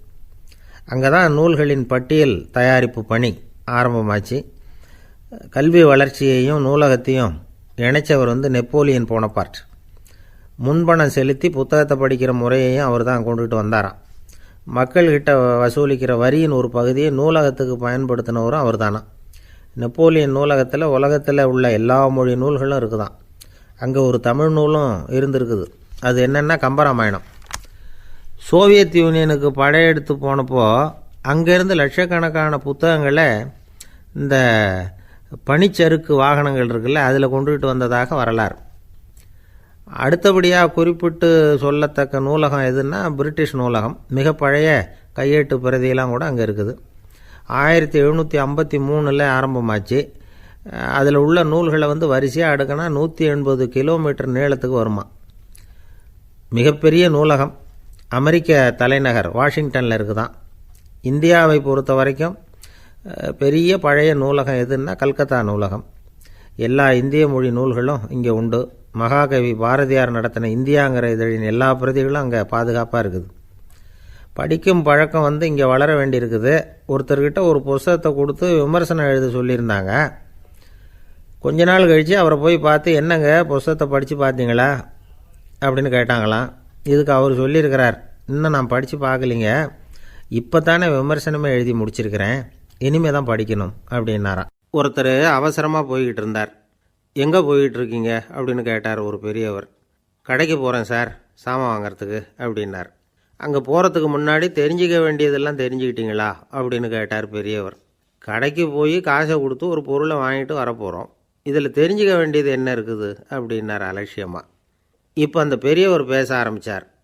இந்த உலகத்தில் எந்த ஒரு செயலில் இறங்குறப்பவும் நாம் நல்லா ஆலோசனை பண்ண வேண்டிய விஷயம் 5 அப்படின்னார். உதாரணமாக, ஒருத்தன் கடைக்கு போய் ஏதோ ஒரு பொருளை வாங்கிட்டு வர போகிறான்னு வச்சுக்கோங்களேன். அப்போ கூட அவன் 5 விஷயங்களை பற்றி தெரிஞ்சுக்க வேண்டியிருக்குது அப்படிங்கிறார் அவர். முதல்ல அந்த பொருள் எப்படிப்பட்டது அப்படிங்கிறத தெரிஞ்சுக்கணும். ரெண்டாவதாக தன்னை பற்றியும் தெரிஞ்சுக்கணும். அப்போ தான் அந்த பொருள் தனக்கு தேவையா இல்லையா அப்படிங்கிறத புரிஞ்சுக்க முடியும். மூணாவதாக தெரிஞ்சுக்க வேண்டியது ஒன்று இருக்குது. அது என்னென்னா, அந்த பொருளை அடையிறதுக்கு வழி என்ன அப்படிங்கிறத தெரிஞ்சுக்கணும். அதாவது எவ்வளவு பணம் கொடுத்தா அது கிடைக்கும், இது மாதிரியான விஷயங்கள். நாலாவதாக அந்த பொருளை அடையிறது மூலமாக நாம் அடையக்கூடிய பயன் என்ன அப்படிங்கிறதையும் உணரணும். அஞ்சாவது, அந்த பொருளை அடையிறதுல இருக்கக்கூடிய தடை எது அப்படிங்கிறதையும் நாம் தெரிஞ்சுக்கணும். பெரியவர் பேசுகிறது ஏதோ தத்துவம் மாதிரி தெரியுது இல்லையா? தத்துவம்தான். அதாவது இப்படி உலகியல் வாழ்க்கையில் சின்ன சின்ன விஷயங்கள்லேயே நாம் 5 விஷயங்களை தெரிஞ்சுக்க வேண்டியிருக்குது. அது ரொம்ப அவசியமாக இருக்குது. பேரின்ப நிலைன்னு சொல்கிறாங்கள்ல, அது மாதிரி பெரிய சமாச்சாரங்கள்லேயும் இந்த 5 விஷயங்களை நாம் தெரிஞ்சுக்க வேண்டியிருக்குது. அதுக்கு பேர் என்னன்னா அர்த்த பஞ்சகம். வைணவ சமயத்தில் அர்த்த பஞ்சகம்ங்கிறது ரொம்ப பெரிய விஷயம். கடைக்கு போகிறது மாதிரி கடவுளை பார்க்க போகிறப்பவும் நாம் 5 விஷயங்களை தெரிஞ்சுக்கணுமா. முதல்ல பரம்பொருள் அப்படிங்கிறது என்ன, அதோட தன்மைகள் என்ன, இதை தெரிஞ்சுக்கணும். இதுக்கு பேர் என்னென்னா பரமாத்ம ஸ்வரூபம் அப்படின்னு பேர். ரெண்டாவது, நாம் யார், நம்மோட தன்மை என்ன அப்படிங்கிறத தெரிஞ்சுக்கணும். நான் யாருன்னு எனக்கே தெரியலங்கிறப்போ இதை நான் சொல்கிறேன்னு இது என்னுடையதுன்னு சொல்கிறது தப்பு தானே. அப்புறம் மூணாவது விஷயம், பரம்பொருளை நாம் அடையிறதுக்கு வழி எது, இதை தெரிஞ்சுக்கணும். இது உபாய ஸ்வரூபம் அப்படின்னு பேர். நாலாவது விஷயம், நாம் அடைய வேண்டிய பயன்கள் என்ன அப்படிங்கிறத தெரிஞ்சுக்கிறது. இதுக்கு புருஷார்த்தம் அப்படின்னு பேர். அஞ்சாவது, அந்த பயனை அடைய விடாமல் தடுக்கிற தடைகள் யாவை அப்படிங்கிறத தெரிஞ்சுக்கிறது. இது விரோதி ஸ்வரூபம். இதைத்தான் தடையியல் அப்படின்னு சொல்கிறாங்க. அதாவது பரமாத்மாவை பற்றிய அறிவு, ஜீவாத்மாவை பற்றிய அறிவு, உபாயம் பற்றிய அறிவு, புருஷார்த்தம் பற்றிய அறிவு, இந்த 4 அறிவுக்கும் எதிரடையாக, அதாவது அதையெல்லாம் தப்பாக புரிஞ்சுக்கிறதால உண்டாகக்கூடிய அறிவு விரோதி ஸ்வரூபம். என்ன இது தகவலில் ஏதாவது கதை சொல்லுவீங்கன்னு பார்த்தா ஏதோ தத்துவம் பேசிகிட்டு இருக்கிறீங்களே அப்படின்னு நினைக்கலாம். இதுவும் தெரிஞ்சிக்க வேண்டிய ஒரு பெரிய விஷயந்தான். காதில் போட்டு வச்சா எப்போவாவது உபயோகப்படும். என்னுடைய நண்பர் ஒருத்தர் ஒரு நாள் என்கிட்ட சொன்னார், சார், அடுத்த மாதம் தஞ்சாவூரில் ஒரு கல்யாணம், போகிறதா வேண்டாமா அப்படின்னு ஒரே குழப்பமாக இருக்குது அப்படின்னார். நான் உடனே இந்த அர்த்த பஞ்சக உபதேசம் பண்ண ஆரம்பித்தேன். அவர் எல்லாத்தையும் பொறுமையாக கேட்டுவிட்டு, சரி சார், நான் போகிறதுன்னு முடிவு பண்ணிவிட்டேன்னார். எப்படி இந்த முடிவுக்கு வந்தீங்க அப்படின்னு கேட்டேன். அவர் சொன்னார், சார், அந்த 2வது பாயிண்ட் ஒன்று சொன்னீங்களே, அதை புரிஞ்சுக்கிட்டதுக்கு அப்புறம்தான் இந்த முடிவுக்கு வந்தேன் அப்படின்னார். என்ன 2வது பாயிண்ட்டுன்னு? அதாவது தன்னை பற்றி புரிஞ்சுக்கணும் அப்படின்னு சொன்னீங்க. உடனே என்னை பற்றி புரிஞ்சுக்கிட்டேன், நான் யாருங்கிறது எனக்கு தெரிஞ்சுது, உடனே போகிறது தான் நல்லதுன்னு முடிவு பண்ணிவிட்டேன்னார். நீங்கள் யாருன்னு கேட்டேன். நான் தான் சார் அந்த கல்யாணத்தில் தாலி கட்ட வேண்டிய மாப்பிள்ளை அப்படின்னார். அந்த காலத்தில் அண்ணாமலை ரெட்டியார்னு ஒருத்தர் இருந்தார்.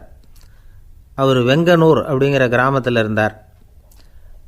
அங்கேருந்து விருத்தாசலம் கோவிலுக்கு தவறாமல் போயிட்டு வந்துக்கிட்டு இருந்தார். இடையில் வெள்ளாறு, அதில் ஒரு சமயம் வெள்ளம் வந்துட்டுது. இவரால் போக முடியல. அதோட விளைவு வெங்கனூர்லேயே ஒரு கோவில் கட்டணும் அப்படின்னு முடிவு பண்ணார், சிவாலயம். அந்த சமயத்தில் வடநாட்டில் பஞ்சம்.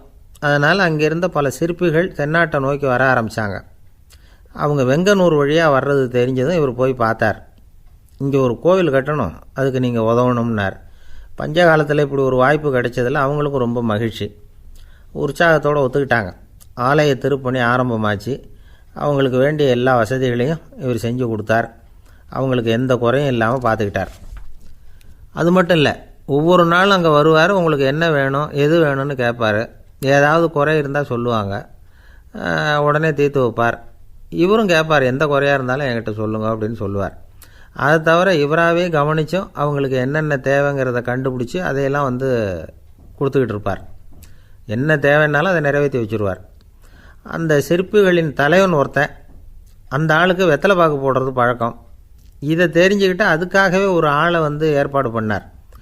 வேணுங்கிறப்போலாம் நீ வெத்தலை சீவல் மடித்து கொடுக்க வேண்டியது உன் வேலை அப்படின்னு ஒருத்தனை ஏற்பாடு பண்ணிட்டார். இப்படியெல்லாம் செஞ்சதும் அவங்களுக்கும் ரொம்ப உற்சாகம், ரொம்ப பொறுப்பாக சிற்ப வேலைகளை செஞ்சுக்கிட்டு இருக்கிறாங்க. ஒரு நாள் என்னாச்சு தெரியுமா, அந்த சிற்பிகளின் தலைவன் ரொம்ப நுணுக்கமாக ஒரு வேலையை செஞ்சுக்கிட்டு இருக்கிறான். சாரம் போட்டு அது மேலே படுத்துக்கிட்டு அண்ணாந்து பார்த்து உச்சியில் நுணுக்கமான சிற்பங்களை உருவாக்கிக்கிட்டு இருக்கான். சிற்பியின் கவனம் செதறப்படாதுங்கிறதுனால இவர் மெதுவாக சத்தம் போடாமல் கிட்ட போய் நின்று அதை கவனிச்சிக்கிட்டு இருக்கிறார். அந்த சிற்பி வழக்கம் போல் வெத்தலை பாக்குக்காக இடது கையை கீழே நீட்டினான். அந்த சமயம் பார்த்து அவருக்கு தாம்பூலம் கொடுக்குறவன் அங்கே இல்லை, எங்கேயோ போயிருக்கிறான். அண்ணாமலை ரெட்டியார் என்ன பண்ணார் தெரியுமா, தனக்காக கொடுக்கப்பட்ட தாம்பூலத்தை வாங்கி சிற்பியின் கையில் கொடுக்குறார். அவன் வாங்கி போட்டுக்கிட்டான். இது என்ன இன்னைக்கு வெத்தலை சீவல் வேறு மாதிரி இருக்குது, வாசனை தாம்பூலமாக இருக்குது அப்படின்னு யோசனை பண்ணிவிட்டு கீழே திரும்பி பார்க்குறார். பார்த்தா ரெட்டியார் மறுபடியும் சிற்பி கை நீட்டும் பொழுது கொடுக்கறதுக்காக தாம்பூலத்தை மடித்து வாங்கி வச்சுக்கிட்டு தயாராக நிற்கிறார். சிற்பிக்கு அதிர்ச்சி. உடனே பொத்துன்னு கீழே குதிச்சான். ஐயா, என்ன இது நீங்களா அப்படின்னா. இவர் சொன்னார், நான் ஒன்றும் தப்பு பண்ணலையே, உன்னுடைய கை புண்ணியம் செஞ்ச கை, கோயில் கட்டுற கை, அந்த கைக்கு தாம்பூலம் கொடுக்கறதுல என்ன தப்பு அப்படின்னாராம். ஏற்கனவே பஞ்சத்தில் அடிபட்டு வந்த எங்களை நீங்கள் ஆதரித்ததே பெரிய விஷயம். இந்த செயல் என்னை ஒரு பெரிய கடனாளி ஆகிவிட்டுது. ஐயா, எங்களுக்கு உணவு உடை இதை மட்டும் நீங்கள் கொடுத்தா போதும், ஊதியம்னு எதுவும் வாங்க மாட்டோம் அப்படின்னு நானும். அந்த சிற்பி எவ்வளோ வற்புறுத்தியும் எதுவும் வாங்கிக்கலையாம். இந்த செய்தியை தமிழ் தாத்தா டாக்டர் ஊவேசா சொல்லியிருக்கிறார். அந்த காலத்தில் எப்படிப்பட்டவங்கள்லாம் வாழ்ந்துருக்கிறாங்க பாருங்கள். இந்த காலத்தில் ஒருத்தர் கோவில் கட்டினார், வேலை செய்கிற எல்லாருக்கும் சாப்பாடு போடுவார். சிற்ப வேலை செஞ்சுட்டு சாப்பிட வர்ற ஒவ்வொருத்தர் கையையும் அன்பாக பிடிச்சி முத்தம் கொடுத்து உள்ளே அனுப்புவார். அந்த கைகளுக்கு நீங்கள் கொடுக்குற மரியாதையாது அப்படின்னு கேட்டாங்க. அது இல்லைங்க, ஏற்கனவே முதல் பந்தியில் சாப்பிட வந்தவன் மறுபடியும் வர்றானான்னு கண்டுபிடிக்கிறதுக்காக கையை பிடிச்சி மோந்து பார்க்குறேன் அப்படின்னாராம் அவர். பிரம்மத்தை அறிந்தவன் பிரம்மமாகிறான் அப்படின்னு ஒரு பெரியவர் பேசினார் ஒரு கோவிலில். தைத்திரிய உபனிஷத்து அப்படி சொல்லுதான். இதை கேட்கும் பொழுது நமக்கு ஒரு சந்தேகம் வரும். அது எப்படி பிரம்மத்தை அறிந்தவன் பிரம்மமாகிறான்னா, சிங்கத்தை அறிந்தவன் சிங்கமாகிறானா, தோசையை அறிந்தவன் தோசை ஆகிறானா? இப்படிப்பட்ட சந்தேகம் நமக்கு வர்றதில் ஒன்றும் ஆச்சரியம் இல்லை, இது இயற்கை. இதுக்கும் அந்த பெரியவரே பதில் சொல்கிறார். சிங்கம் வேற, நாம் வேற. அதனால் சிங்கத்தை அறிந்தவன் சிங்கமாக மாட்டான். ஆனால் பிரம்மம் வேற, நாம் வேற இல்லை. அதனால் பிரம்மத்தை அறிந்தவன் பிரம்மமாகிறான் அப்படிங்கிறது அவரோட விளக்கம். மனிதன் அவன்தான் தான் பிரம்மங்கிறது தெரியாதனால தான் அதை வேறு எங்கேயோ தேடிகிட்டு இருக்கிறான். கடைசியில் அது தான் தாங்கிறது புரிஞ்சுக்கிற பொழுது அவன் பிரம்மம் ஆகிடுறான். இதை விளக்கிறதுக்கு ஒரு உபநிஷத்து கதையே இருக்குது. நமக்கு தெரிஞ்ச கதை தான், ஆனால் அதை வேறு விதமான அர்த்தத்தில் விளையாட்டாக சொல்லிகிட்டு இருக்கிறோம். ஒரு சமயம் ஒரு 10 நண்பர்கள் ஒரு காட்டு வழியாக போய்கிட்டு இருக்கிறாங்க. குறுக்க ஒரு நதி, அதை கடந்து அடுத்த பக்கம் போகணும். எல்லோரும் ஒரு வழியாக கடந்து அடுத்த கரைக்கு போய் சேர்ந்துட்டாங்க. அங்கே போய் சேர்ந்ததுக்கப்புறம் எல்லோரும் பத்திரமா சேர்ந்துட்டோமா அப்படின்னு தெரிஞ்சுக்கிறதுக்காக எண்ணி பார்க்குறான் அந்த கூட்டத்து தலைவன். அவங்க மொத்தம் 10 பேர். ஆனால் அவன் எண்ணி பார்க்குறப்போ 9 தான் வருது. ஏன்னா அவன் தன்னை விட்டுவிட்டான். எதிரில் நிற்கிறவங்கள மட்டுமே எண்ணுறான். ஐயோ 10ஆவது ஆள் எங்கேங்கிறான், பதறான். சரி நீ இரு, நான் எண்ணி பார்க்குறேன்னு சொல்லிவிட்டு இன்னொருத்தன் எண்ணுறான். அவனும் தன்னை விட்டுட்டு எண்ணுறான். 9 தான் வருது. எல்லோரும் கொய்யோ முறையோன்னு கத்த ஆரம்பிச்சிட்டாங்க. அந்த சமயத்தில் ஒரு பெரியவர் அந்த பக்கமாக வர்றார். என்ன விஷயம்னு விசாரிக்கிறார். 10ஆவது ஆள் 6 அடிச்சுட்டு போட்டுது அப்படின்னு சொல்லி இவங்க அழறாங்க. சரி அழாதீங்க அப்படின்னு சொல்லி அந்த தலைவனை பார்த்து இப்படி வாங்குறார். வர்றான். இப்போ எனக்கு முன்னாடி ஒரு தரம் எண்ணு பார்க்கலாம்ங்கிறார். 1 2 3ன்னு ஆரம்பித்து 9ல் முடிக்கிறான். உடனே பெரியவர் நீ தான் அந்த 10ஆவது ஆள் அப்படிங்கிறார். இது உண்மை. நாம் தான் அது. நாம் தான் நம்மளை வேறு எங்கேயோ தேடிகிட்டு இருக்கிறோம்.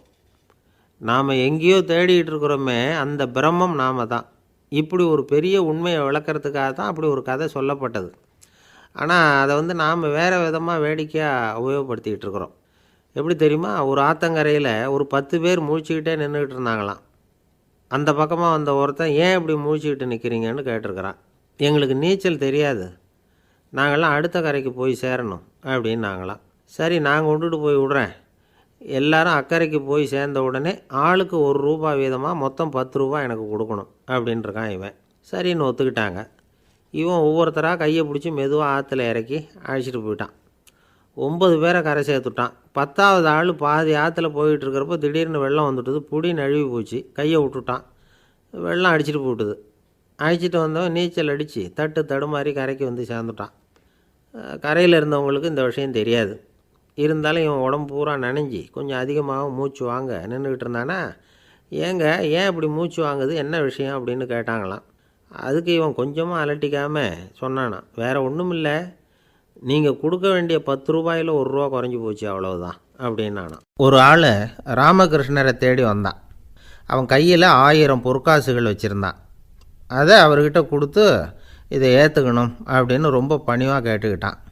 அவர் பார்த்தார், இது எனக்கு தேவையில்லை, ஆனாலும் உன்னுடைய மனசை புண்படுத்துறதுக்கு நான் விரும்பலை, அதனால் நீ கொடுக்குறத வாங்கிக்கிறேன்னார். வாங்கிக்கிட்டார். அப்புறம் கேட்டார், இதை பாரு, இனிமேல் இதெல்லாம் என்னுடையது தானே அப்படின்னார். ஆமாம், அதையெல்லாம் நான் உங்களுக்கே கொடுத்துட்டேன் அவன். சரி, இப்போ நீ எனக்காக ஒரு காரியம் பண்ணணும்னார். என்ன செய்யணும்னு சொல்லுங்கன்னா, இந்த நாணயங்களையெல்லாம் எடுத்துக்கிட்டு போய் கங்கை நதியில் எரிஞ்சுட்டு வா அப்படின்னார். இவனுக்கு அதிர்ச்சியாக போச்சு. என்ன பண்ணுறது, இனிமேல் அது முடியாதுன்னு சொல்ல முடியாது. ஏன்னா அந்த நாணயங்களையெல்லாம் அவருக்கே கொடுத்துட்டான். இனிமேல் அதெல்லாம் இவனுடையது இல்லை. பேசாமல் அவ்வளவையும் அள்ளிக்கிட்டு ஆத்தங்கரைக்கு போனான். போனவன் ரொம்ப நேரம் திரும்பியே வரல.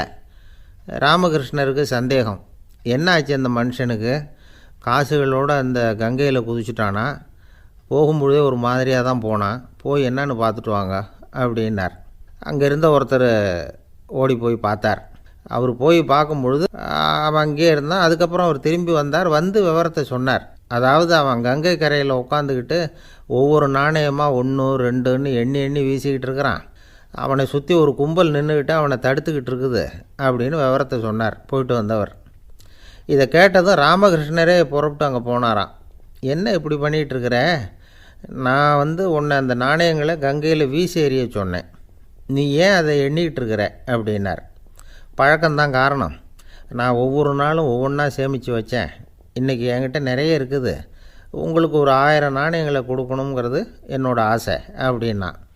இப்போ ராமகிருஷ்ணர் சொன்னார், ஒரே நேரத்தில் எல்லாத்தையும் சம்பாதிச்சிருந்தா நீ எண்ணுறது பொருத்தமாக இருக்கும், எல்லாத்தையும் இழக்கும்போது ஒவ்வொன்றா எண்ணிக்கிட்டு இழக்கிறதுங்கிறது சரியான செயல் இல்லை, அதனால் ஒரே தடவையாக எல்லாத்தையும் தூக்கி எறிஞ்சிடும் அப்படின்னார்.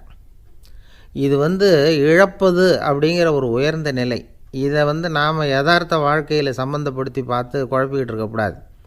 இழக்கிறேன்னு சொல்லிக்கிட்டு இருக்கிற காசையெல்லாம் ஆற்றுலையும் குளத்துலையும் கொண்டு போய் எரிஞ்சிட்டு வாங்க அப்படின்னு உபதேசம் பண்ணுறதாக யாரும் நினச்சிடக்கூடாது. இதில் நாம் புரிஞ்சிக்க வேண்டியது என்னென்னா, எதையாவது ஒன்றை இன்னொருத்தருக்கு கொடுக்கணும் அப்படின்னு விருப்பப்பட்டால் அதை மனப்பூர்வமாக கொடுத்துடணும். கொடுத்துட்டு அதையே நினச்சிக்கிட்டு இருக்கக்கூடாது. நம்மால் ஒருத்தர் ஒரு 100 ரூபா நோட்டை தன்னுடைய நண்பர் ஒருத்தர்கிட்ட கொடுத்து, இது உனக்கு தான் வச்சுக்கோ அப்படின்னார். அவர் பார்த்தார், இது இனிமேல் எனக்கு தானே சொந்தம் அப்படின்னார். ஆமான்னார் அவர். அப்படின்னா எனக்காக நீ ஒரு உதவி செய்யணும்னார். சொல்லுங்கள் செய்கிறேன்னார் அவர். இந்த 100 ரூபா நோட்டை தீ வச்சு கொளுத்தி விடுன்னார். இவர் அதிர்ச்சியாகி அவரை பார்த்தார். இப்போ அவர் சொன்னார், நீ எனக்கு அன்பாக கொடுத்தது இது, இந்த நோட்டு கள்ள நோட்டுங்கிறது எனக்கு முன்னாடியே தெரியும், சீக்கிரம் கொளுத்தி விடு, அதுதான் நம்ம 2 பேருக்குமே நல்லது அப்படின்னாராம் அவர்.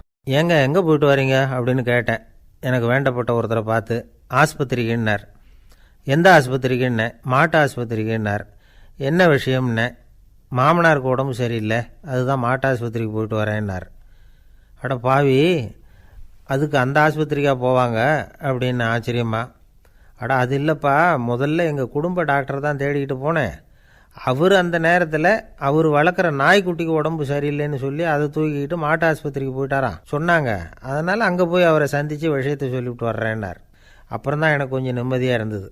பொதுவாக நமக்கு தெரிஞ்ச வரையில் டாக்டர்கள் 2 வகை.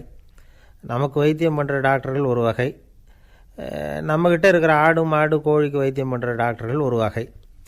இப்போ தான் எனக்கு தெரியும் இன்னொரு வகையான டாக்டர்களும் உண்டுங்கிறது. அது யாருன்னா, பூச்சிகளுக்கு வைத்தியம் பண்ணுற டாக்டர்கள், அதாவது பூச்சி டாக்டர்கள். வெளிநாடுகளில் அப்படிலாம் கூட சில பேர் இருக்கிறாங்க.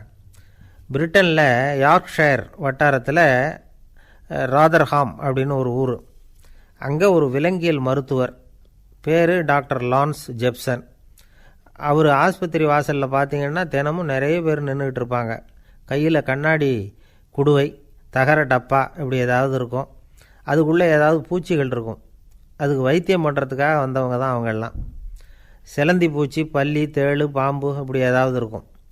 பொழுதுபோக்காக சில பேர் நாய், பூனை, கிளி, மைனா, புறா இப்படி ஏதாவது வளர்க்குறாங்கல்ல, அது மாதிரி இப்போல்லாம் தேள், பல்லி, பாம்பு, பூச்சி இதையெல்லாம் வளர்க்க ஆரம்பிச்சிட்டாங்களாம். இது ஒரு புது ஃபேஷன். இப்போ கூண்டுக்குள்ளே டப்பாக்குள்ளே போட்டு வளர்க்குறது, அதுக்கு ஏதாவது நோய் வந்துட்டுதுன்னா வைத்தியம் பண்ணுறதுக்கு டாக்டர்கிட்ட வந்துட வேண்டியது, இப்படி இந்த பழக்கம்லாம் நிறையா வந்துட்டுது. ரத்தம் உறிஞ்சிற அட்டைகள் கூட இவங்ககிட்ட வைத்தியத்துக்கு வருதான். சிலந்திகளில் செங்கால் சிலந்தின்னு ஒரு வகை. மத்திய அமெரிக்க காடுகளில் இது அதிகம். சிலந்திகள்லேயே ரொம்ப விலை உசந்தது இந்த ரகம்தான். கால்களில் சிவப்பு கோடுகள் இருக்கும். இந்த இனம் இப்போ குறைஞ்சிக்கிட்டே வர்றதுனால சர்வதேச விதிகளின்படி இவற்றின் ஏற்றுமதி இறக்குமதிக்கு தடை விதிக்கப்பட்டிருக்குது. அதனால் இதை வளர்க்குறவங்க வீட்டுக்குள்ளேயே இனவிருத்தி மூலமாக பெருக்கி விற்பனை பண்ணிட்டு வராங்களாம். அந்த வகை சிலந்திகள் தான் இப்போ வைத்தியத்துக்கு அதிகமாக வருதான். சரி, இதுக்கெல்லாம் எப்படி வைத்தியம் பண்ணுறாங்க? முதல்ல அதை குளிர்பதன பெட்டியின் வழுவழுப்பான சுவரில் விட்ட உடனே அதெல்லாம் மெதுவாக இறங்கி வரும். அப்போ அதன் நோயை கண்டுபிடிக்கிறது சுலபம். அப்புறம் அதுக்கு கிருமிகளை கொல்லக்கூடிய மருந்துகளையோ வலி நிவாரண மருந்துகளையோ கொடுப்பாங்க. கால் உடஞ்ச சிலந்திகளுக்கு பசையை கொண்டு ஆப்ரேஷன் பண்ணுவாங்க. சில சிலந்திகளுக்கு உடஞ்ச காலை எடுத்துட்டா புதிய கால் வளர்ந்துடும். சிலந்திகளை மனிதர்கள் கையில் எடுக்கிறப்போ அது பயந்து போய் கீழே குதிக்குது. அதனால் கால் உடஞ்சி விடுது, இல்லைன்னா வயிறு சேதமடையுது. அந்த நிலைமையில் வர்ற சிலந்திகளுக்கு மயக்க மருந்து கொடுத்து ஆப்ரேஷன்லாம் கூட பண்ணுறாங்களாம். பார்த்திங்களா பூச்சிகளுக்கு வந்த வாழ்வே. நம்ம ஊர்லேயும் வீடுகளில் பூச்சிகள் வளர்க்குறது உண்டு. ஒருத்தர் வந்தார், எனக்கு 3000 கரப்பாம்பூச்சி அவசரமாக தேவைப்படுது, எங்கே கிடைக்கும்னு கேட்டார். கரப்பாம்பூச்சியா? அது என்னத்துக்குன்னு கேட்டோம். அது வேறு ஒன்றும் இல்லை, நான் குடியிருக்கிற வாடகை வீட்டை காலி பண்ண போகிறேன். வீட்டு சொந்தக்காரர் என்ன சொல்கிறாருன்னா, இந்த வீட்டுக்கு நான் குடி வந்தப்போ எப்படி இருந்ததோ அதே நிலைமையில் விட்டுட்டு போகணும்னு வீட்டுக்காரர் சொல்லியிருக்கிறார், அதனால தான் கேட்டேன் அப்படின்னார். ஒரு தந்தை தன்னோட பிள்ளைய ரொம்ப தைரியசாலியாக வளர்க்கணும்னு ஆசைப்பட்டார். அதுக்காக அவனை கூப்பிட்டு உட்கார வச்சு இப்படி உபதேசம் பண்ணார். இதை பாருப்பா, நான் உன்னாட்டம் இருக்கிறப்போலாம் எதுக்கும் பயப்பட மாட்டேன், ரொம்ப துணிச்சலாக இருப்பேன். ஒரு நாள் ஒரு அப்பாவி எலிய ஒரு பூனை துரத்திட்டு ஓடிச்சு. நான் உடனே என்ன செஞ்சேன் தெரியுமா? அந்த பூனையை பிடிச்சேன், அது வாலில் ஒரு பட்டாசு சரத்தை கட்டினேன், கொளுத்தி விட்டேன். படபடன்னு வெடிக்க ஆரம்பிச்சுட்டுது. அது துள்ளிக்கிட்டு அங்கேயும் இங்கேயும் ஓடி இருக்கு பாரு ஓட்டம், ரொம்ப தமாஷு அப்படின்னார் அப்பா. இப்படி சொல்லிவிட்டு பையனை பார்த்து, இதை கேட்குறதுக்கு உனக்கும் துணிச்சல் வருதா? நான் என்னுடைய செயலை நீ கேட்குறப்போ உனக்கு துணிச்சல் வருதா அப்படின்னு கேட்டார். வருதுன்னா பையன். எப்படின்னா அப்படிங்கிற விவரத்தையும் சொன்னான் அவன். அதாவது எலியை விரட்டினத்துக்காக பூனை வாலில் பட்டாசு கொளுத்துனீங்க நீங்கள், பூனையை விரட்டினத்துக்காக உங்கள் கழுத்தில் பட்டாசு சரத்தை மாட்டினா என்னென்னு தோணுது எனக்கு அப்படின்னு நான் பையன். பையனோட துணிச்சல் அப்பாவே நடுங்க வச்சுட்டுது. அது சரி, ஒரு அப்பா பிள்ளைக்கு இப்படியா உபதேசம் பண்ணுறது? எல்லாருக்கிட்டையும் அன்பாக பழகிறது எப்படி அப்படின்னு சொல்லி கொடுக்கணும். பிஞ்சு உள்ளங்களில் நஞ்சை தூவலாமா? ஒரு நாள் விநாயகர் ஒரு பூனையோடு விளையாடிக்கிட்டு இருந்தாராம். அப்படி ஆசையாக விளையாடிக்கிட்டு இருந்தப்போ அவரோட கை நகம் தவறுதெல்லாம் பூனையோட முகத்தில் பட்டுட்டு தான். அது ஒரு சின்ன கீரெல்லாம் உண்டாகி விட்டுது. அப்பா அவர் அதை ஒரு பெருசாக நினைக்கல. கொஞ்ச நேரத்துக்கு அப்புறம் விநாயகர் வீட்டுக்கு வந்தார். அவங்க அம்மா பார்வதி தேவியை பார்த்தார். பார்வதி தேவி கன்னத்தில் விரலால் கீறினது மாதிரி ஒரு அடையாளம் இருந்தது. விநாயகருக்கு அதிர்ச்சி, ஆச்சரியம். நம்ம அம்மா இந்த உலகத்துக்கே தாயார், அப்பேற்பட்ட அவங்க முகத்திலேயே கீறலை உண்டாக்கக்கூடியவங்க யாராக இருக்க முடியும் அப்படின்னு யோசனை பண்ணார். தாயே, உன்னுடைய கன்னத்தில் இந்த வடு எப்படிம்மா ஏற்பட்டதுன்னு கேட்டார். குழந்தாய், இது நீ செஞ்ச காரியம்தான்ப்பா, உன்னுடைய கை நகம் கீறினதுனால ஏற்பட்ட வடு தான் இது அப்படின்னாங்க அவங்க. விநாயகர் திடுக்கிட்டு போட்டார்.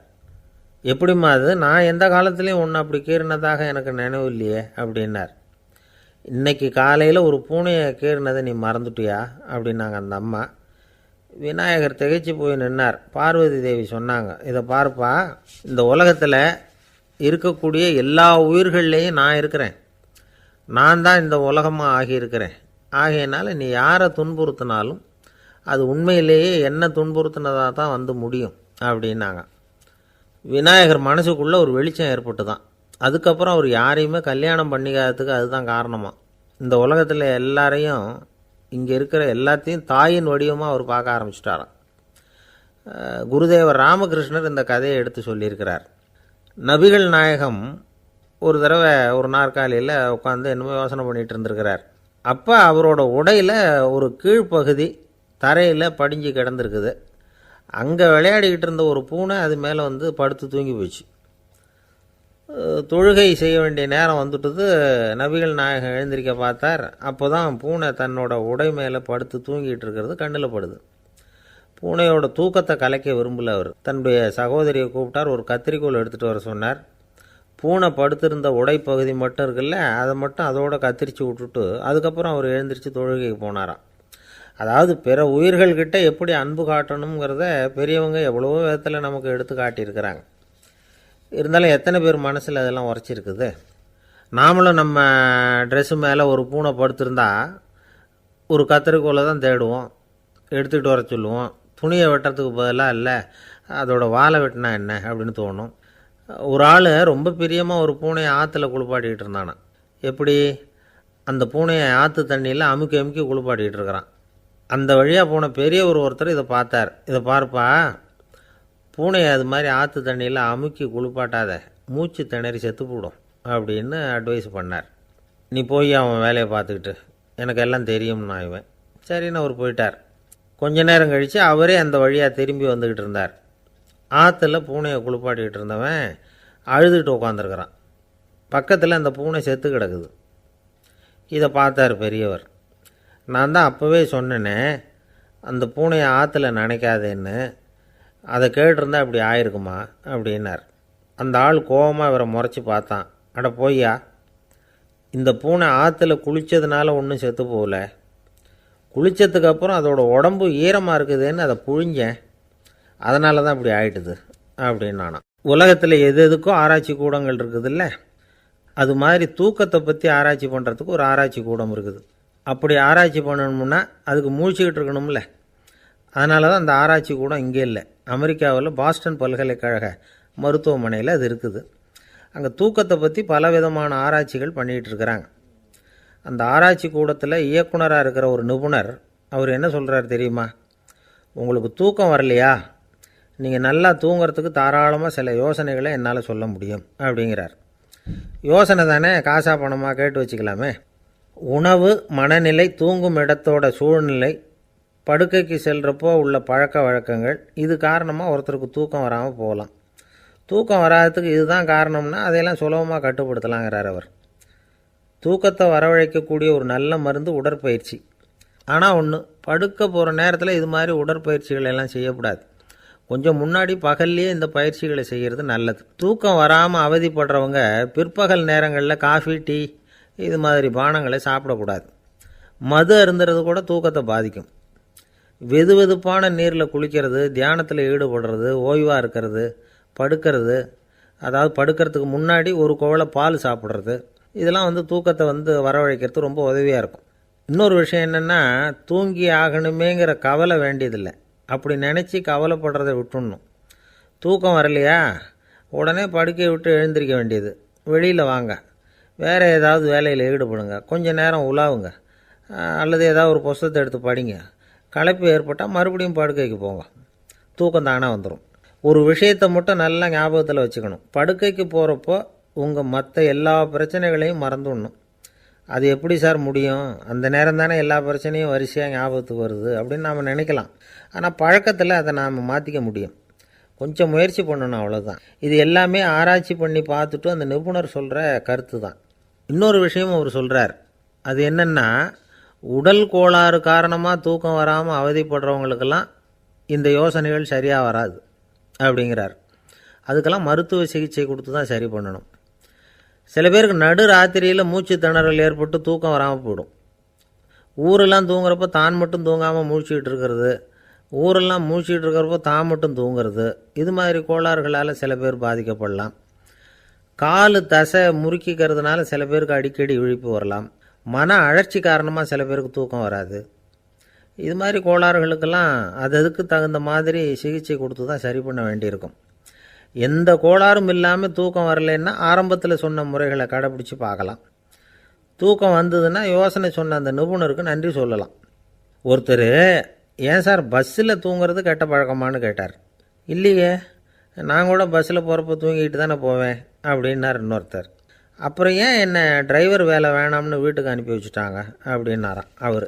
ஒருத்தரை பார்த்து உன்னுடைய நண்பர்கள் யார் அப்படின்னு ஒரு கேள்வி கேட்டு பாருங்கள். கொஞ்சம் யோசித்து பதில் சொல்லுவாங்க. அவங்கக்கிட்டேயே உன்னுடைய எதிரிகள் யார் அப்படின்னு கேளுங்க, கடகடன்னு ஒப்பிச்சிருவாங்க. நம்ம மனசு இருக்க அது எப்படின்னா, நம்ம நண்பர்களை விட எதிரிகளை அது நல்லா ஞாபகத்தில் வச்சுக்கும்.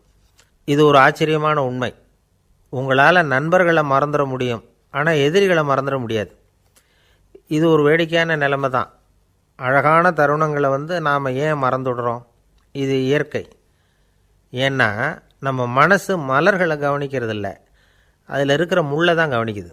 தன்னை காயப்படுத்துகிற எதையும் அது உடனே கண்டுகொள்ளுது. ஒரு தெளிந்த சிந்தனை உடைய மனசு மிக அழகாக உள்ள எல்லாத்தையும் கவனிக்கும். அது நன்றியுடன் உணரக்கூடிய எல்லாத்தையும் பார்த்து குறிச்சிக்கும். இப்படிப்பட்டவங்க வாழ்க்கை இயல்பாகவே நல்லா அமையும். அது ரொம்ப அபூர்வம். மனசில் உள்ள ஒரு சிறிய அமைப்பை மாற்றுவதை பொறுத்து தான் இந்த விஷயம் அப்படிங்கிறார் ஓஷோ. ஒரு யூத கோவில் இருந்து தான், அது யூதர்களின் மடமாகவும் இருந்தது. அங்கே ஒரு தலைமை குரு, அவர் ரொம்ப கண்டிப்பானவர். அந்த கோவிலை ஒட்டி ஒரு தோட்டம். ஒரு நாள் காலையில் அந்த தோட்டத்தில் 2 இளம் யூதர்கள் நடந்து போய்கிட்டு இருக்கிறாங்க. காலையில் 1 மணி நேரம், மாலையில் 1 மணி நேரம் அவங்க அந்த தோட்டத்தில் நடக்கிறதுக்கு அனுமதி உண்டு. மற்ற நேரங்களில் அவங்க மத புத்தகங்களை படிக்கணும், பிற விதிமுறைகளை கடைபிடிக்கணும். அந்த 2 பேருமே தொடர்ந்து புகைப்பிடிக்கிற பழக்கம் உள்ளவங்க. ஆனால் கோவில் மடத்தில் இருக்கிறப்போ அவங்க புகைப்பிடிக்க முடியாது, அது கடுமையான குற்றம். சரி, நாம் தோட்டத்தில் இருக்கிறப்போவாவது புகைப்பிடிக்கலாமா அப்படின்னு ஒரு ஆசை அவங்க 2 பேருக்குமே. இருந்தாலும் பயம். இப்படி கேட்டால் மதகுரு என்ன சொல்லுவாரோ அல்லது என்ன செய்வாரோங்கிற பயம். இப்படியே கொஞ்ச நாள் ஆச்சு. ஒரு நாள் இந்த 2 பேரில் ஒருத்தன் ரொம்ப கலங்கி போய் அந்த கோவிலிருந்து வெளியில் வந்துக்கிட்டு இருந்தான். வந்தவன் நேராக தோட்டத்து பக்கம் போனான். அங்கே இன்னொருத்தன் ஆனந்தமாக புகை பிடிச்சிக்கிட்டு இருக்கிறான். அதை பார்த்து தான் இவனுக்கு அதிர்ச்சி. அட கடவுளே, என்ன இது, நீ கேட்காமலே ஆரம்பிச்சிட்டியா அப்படின்னா.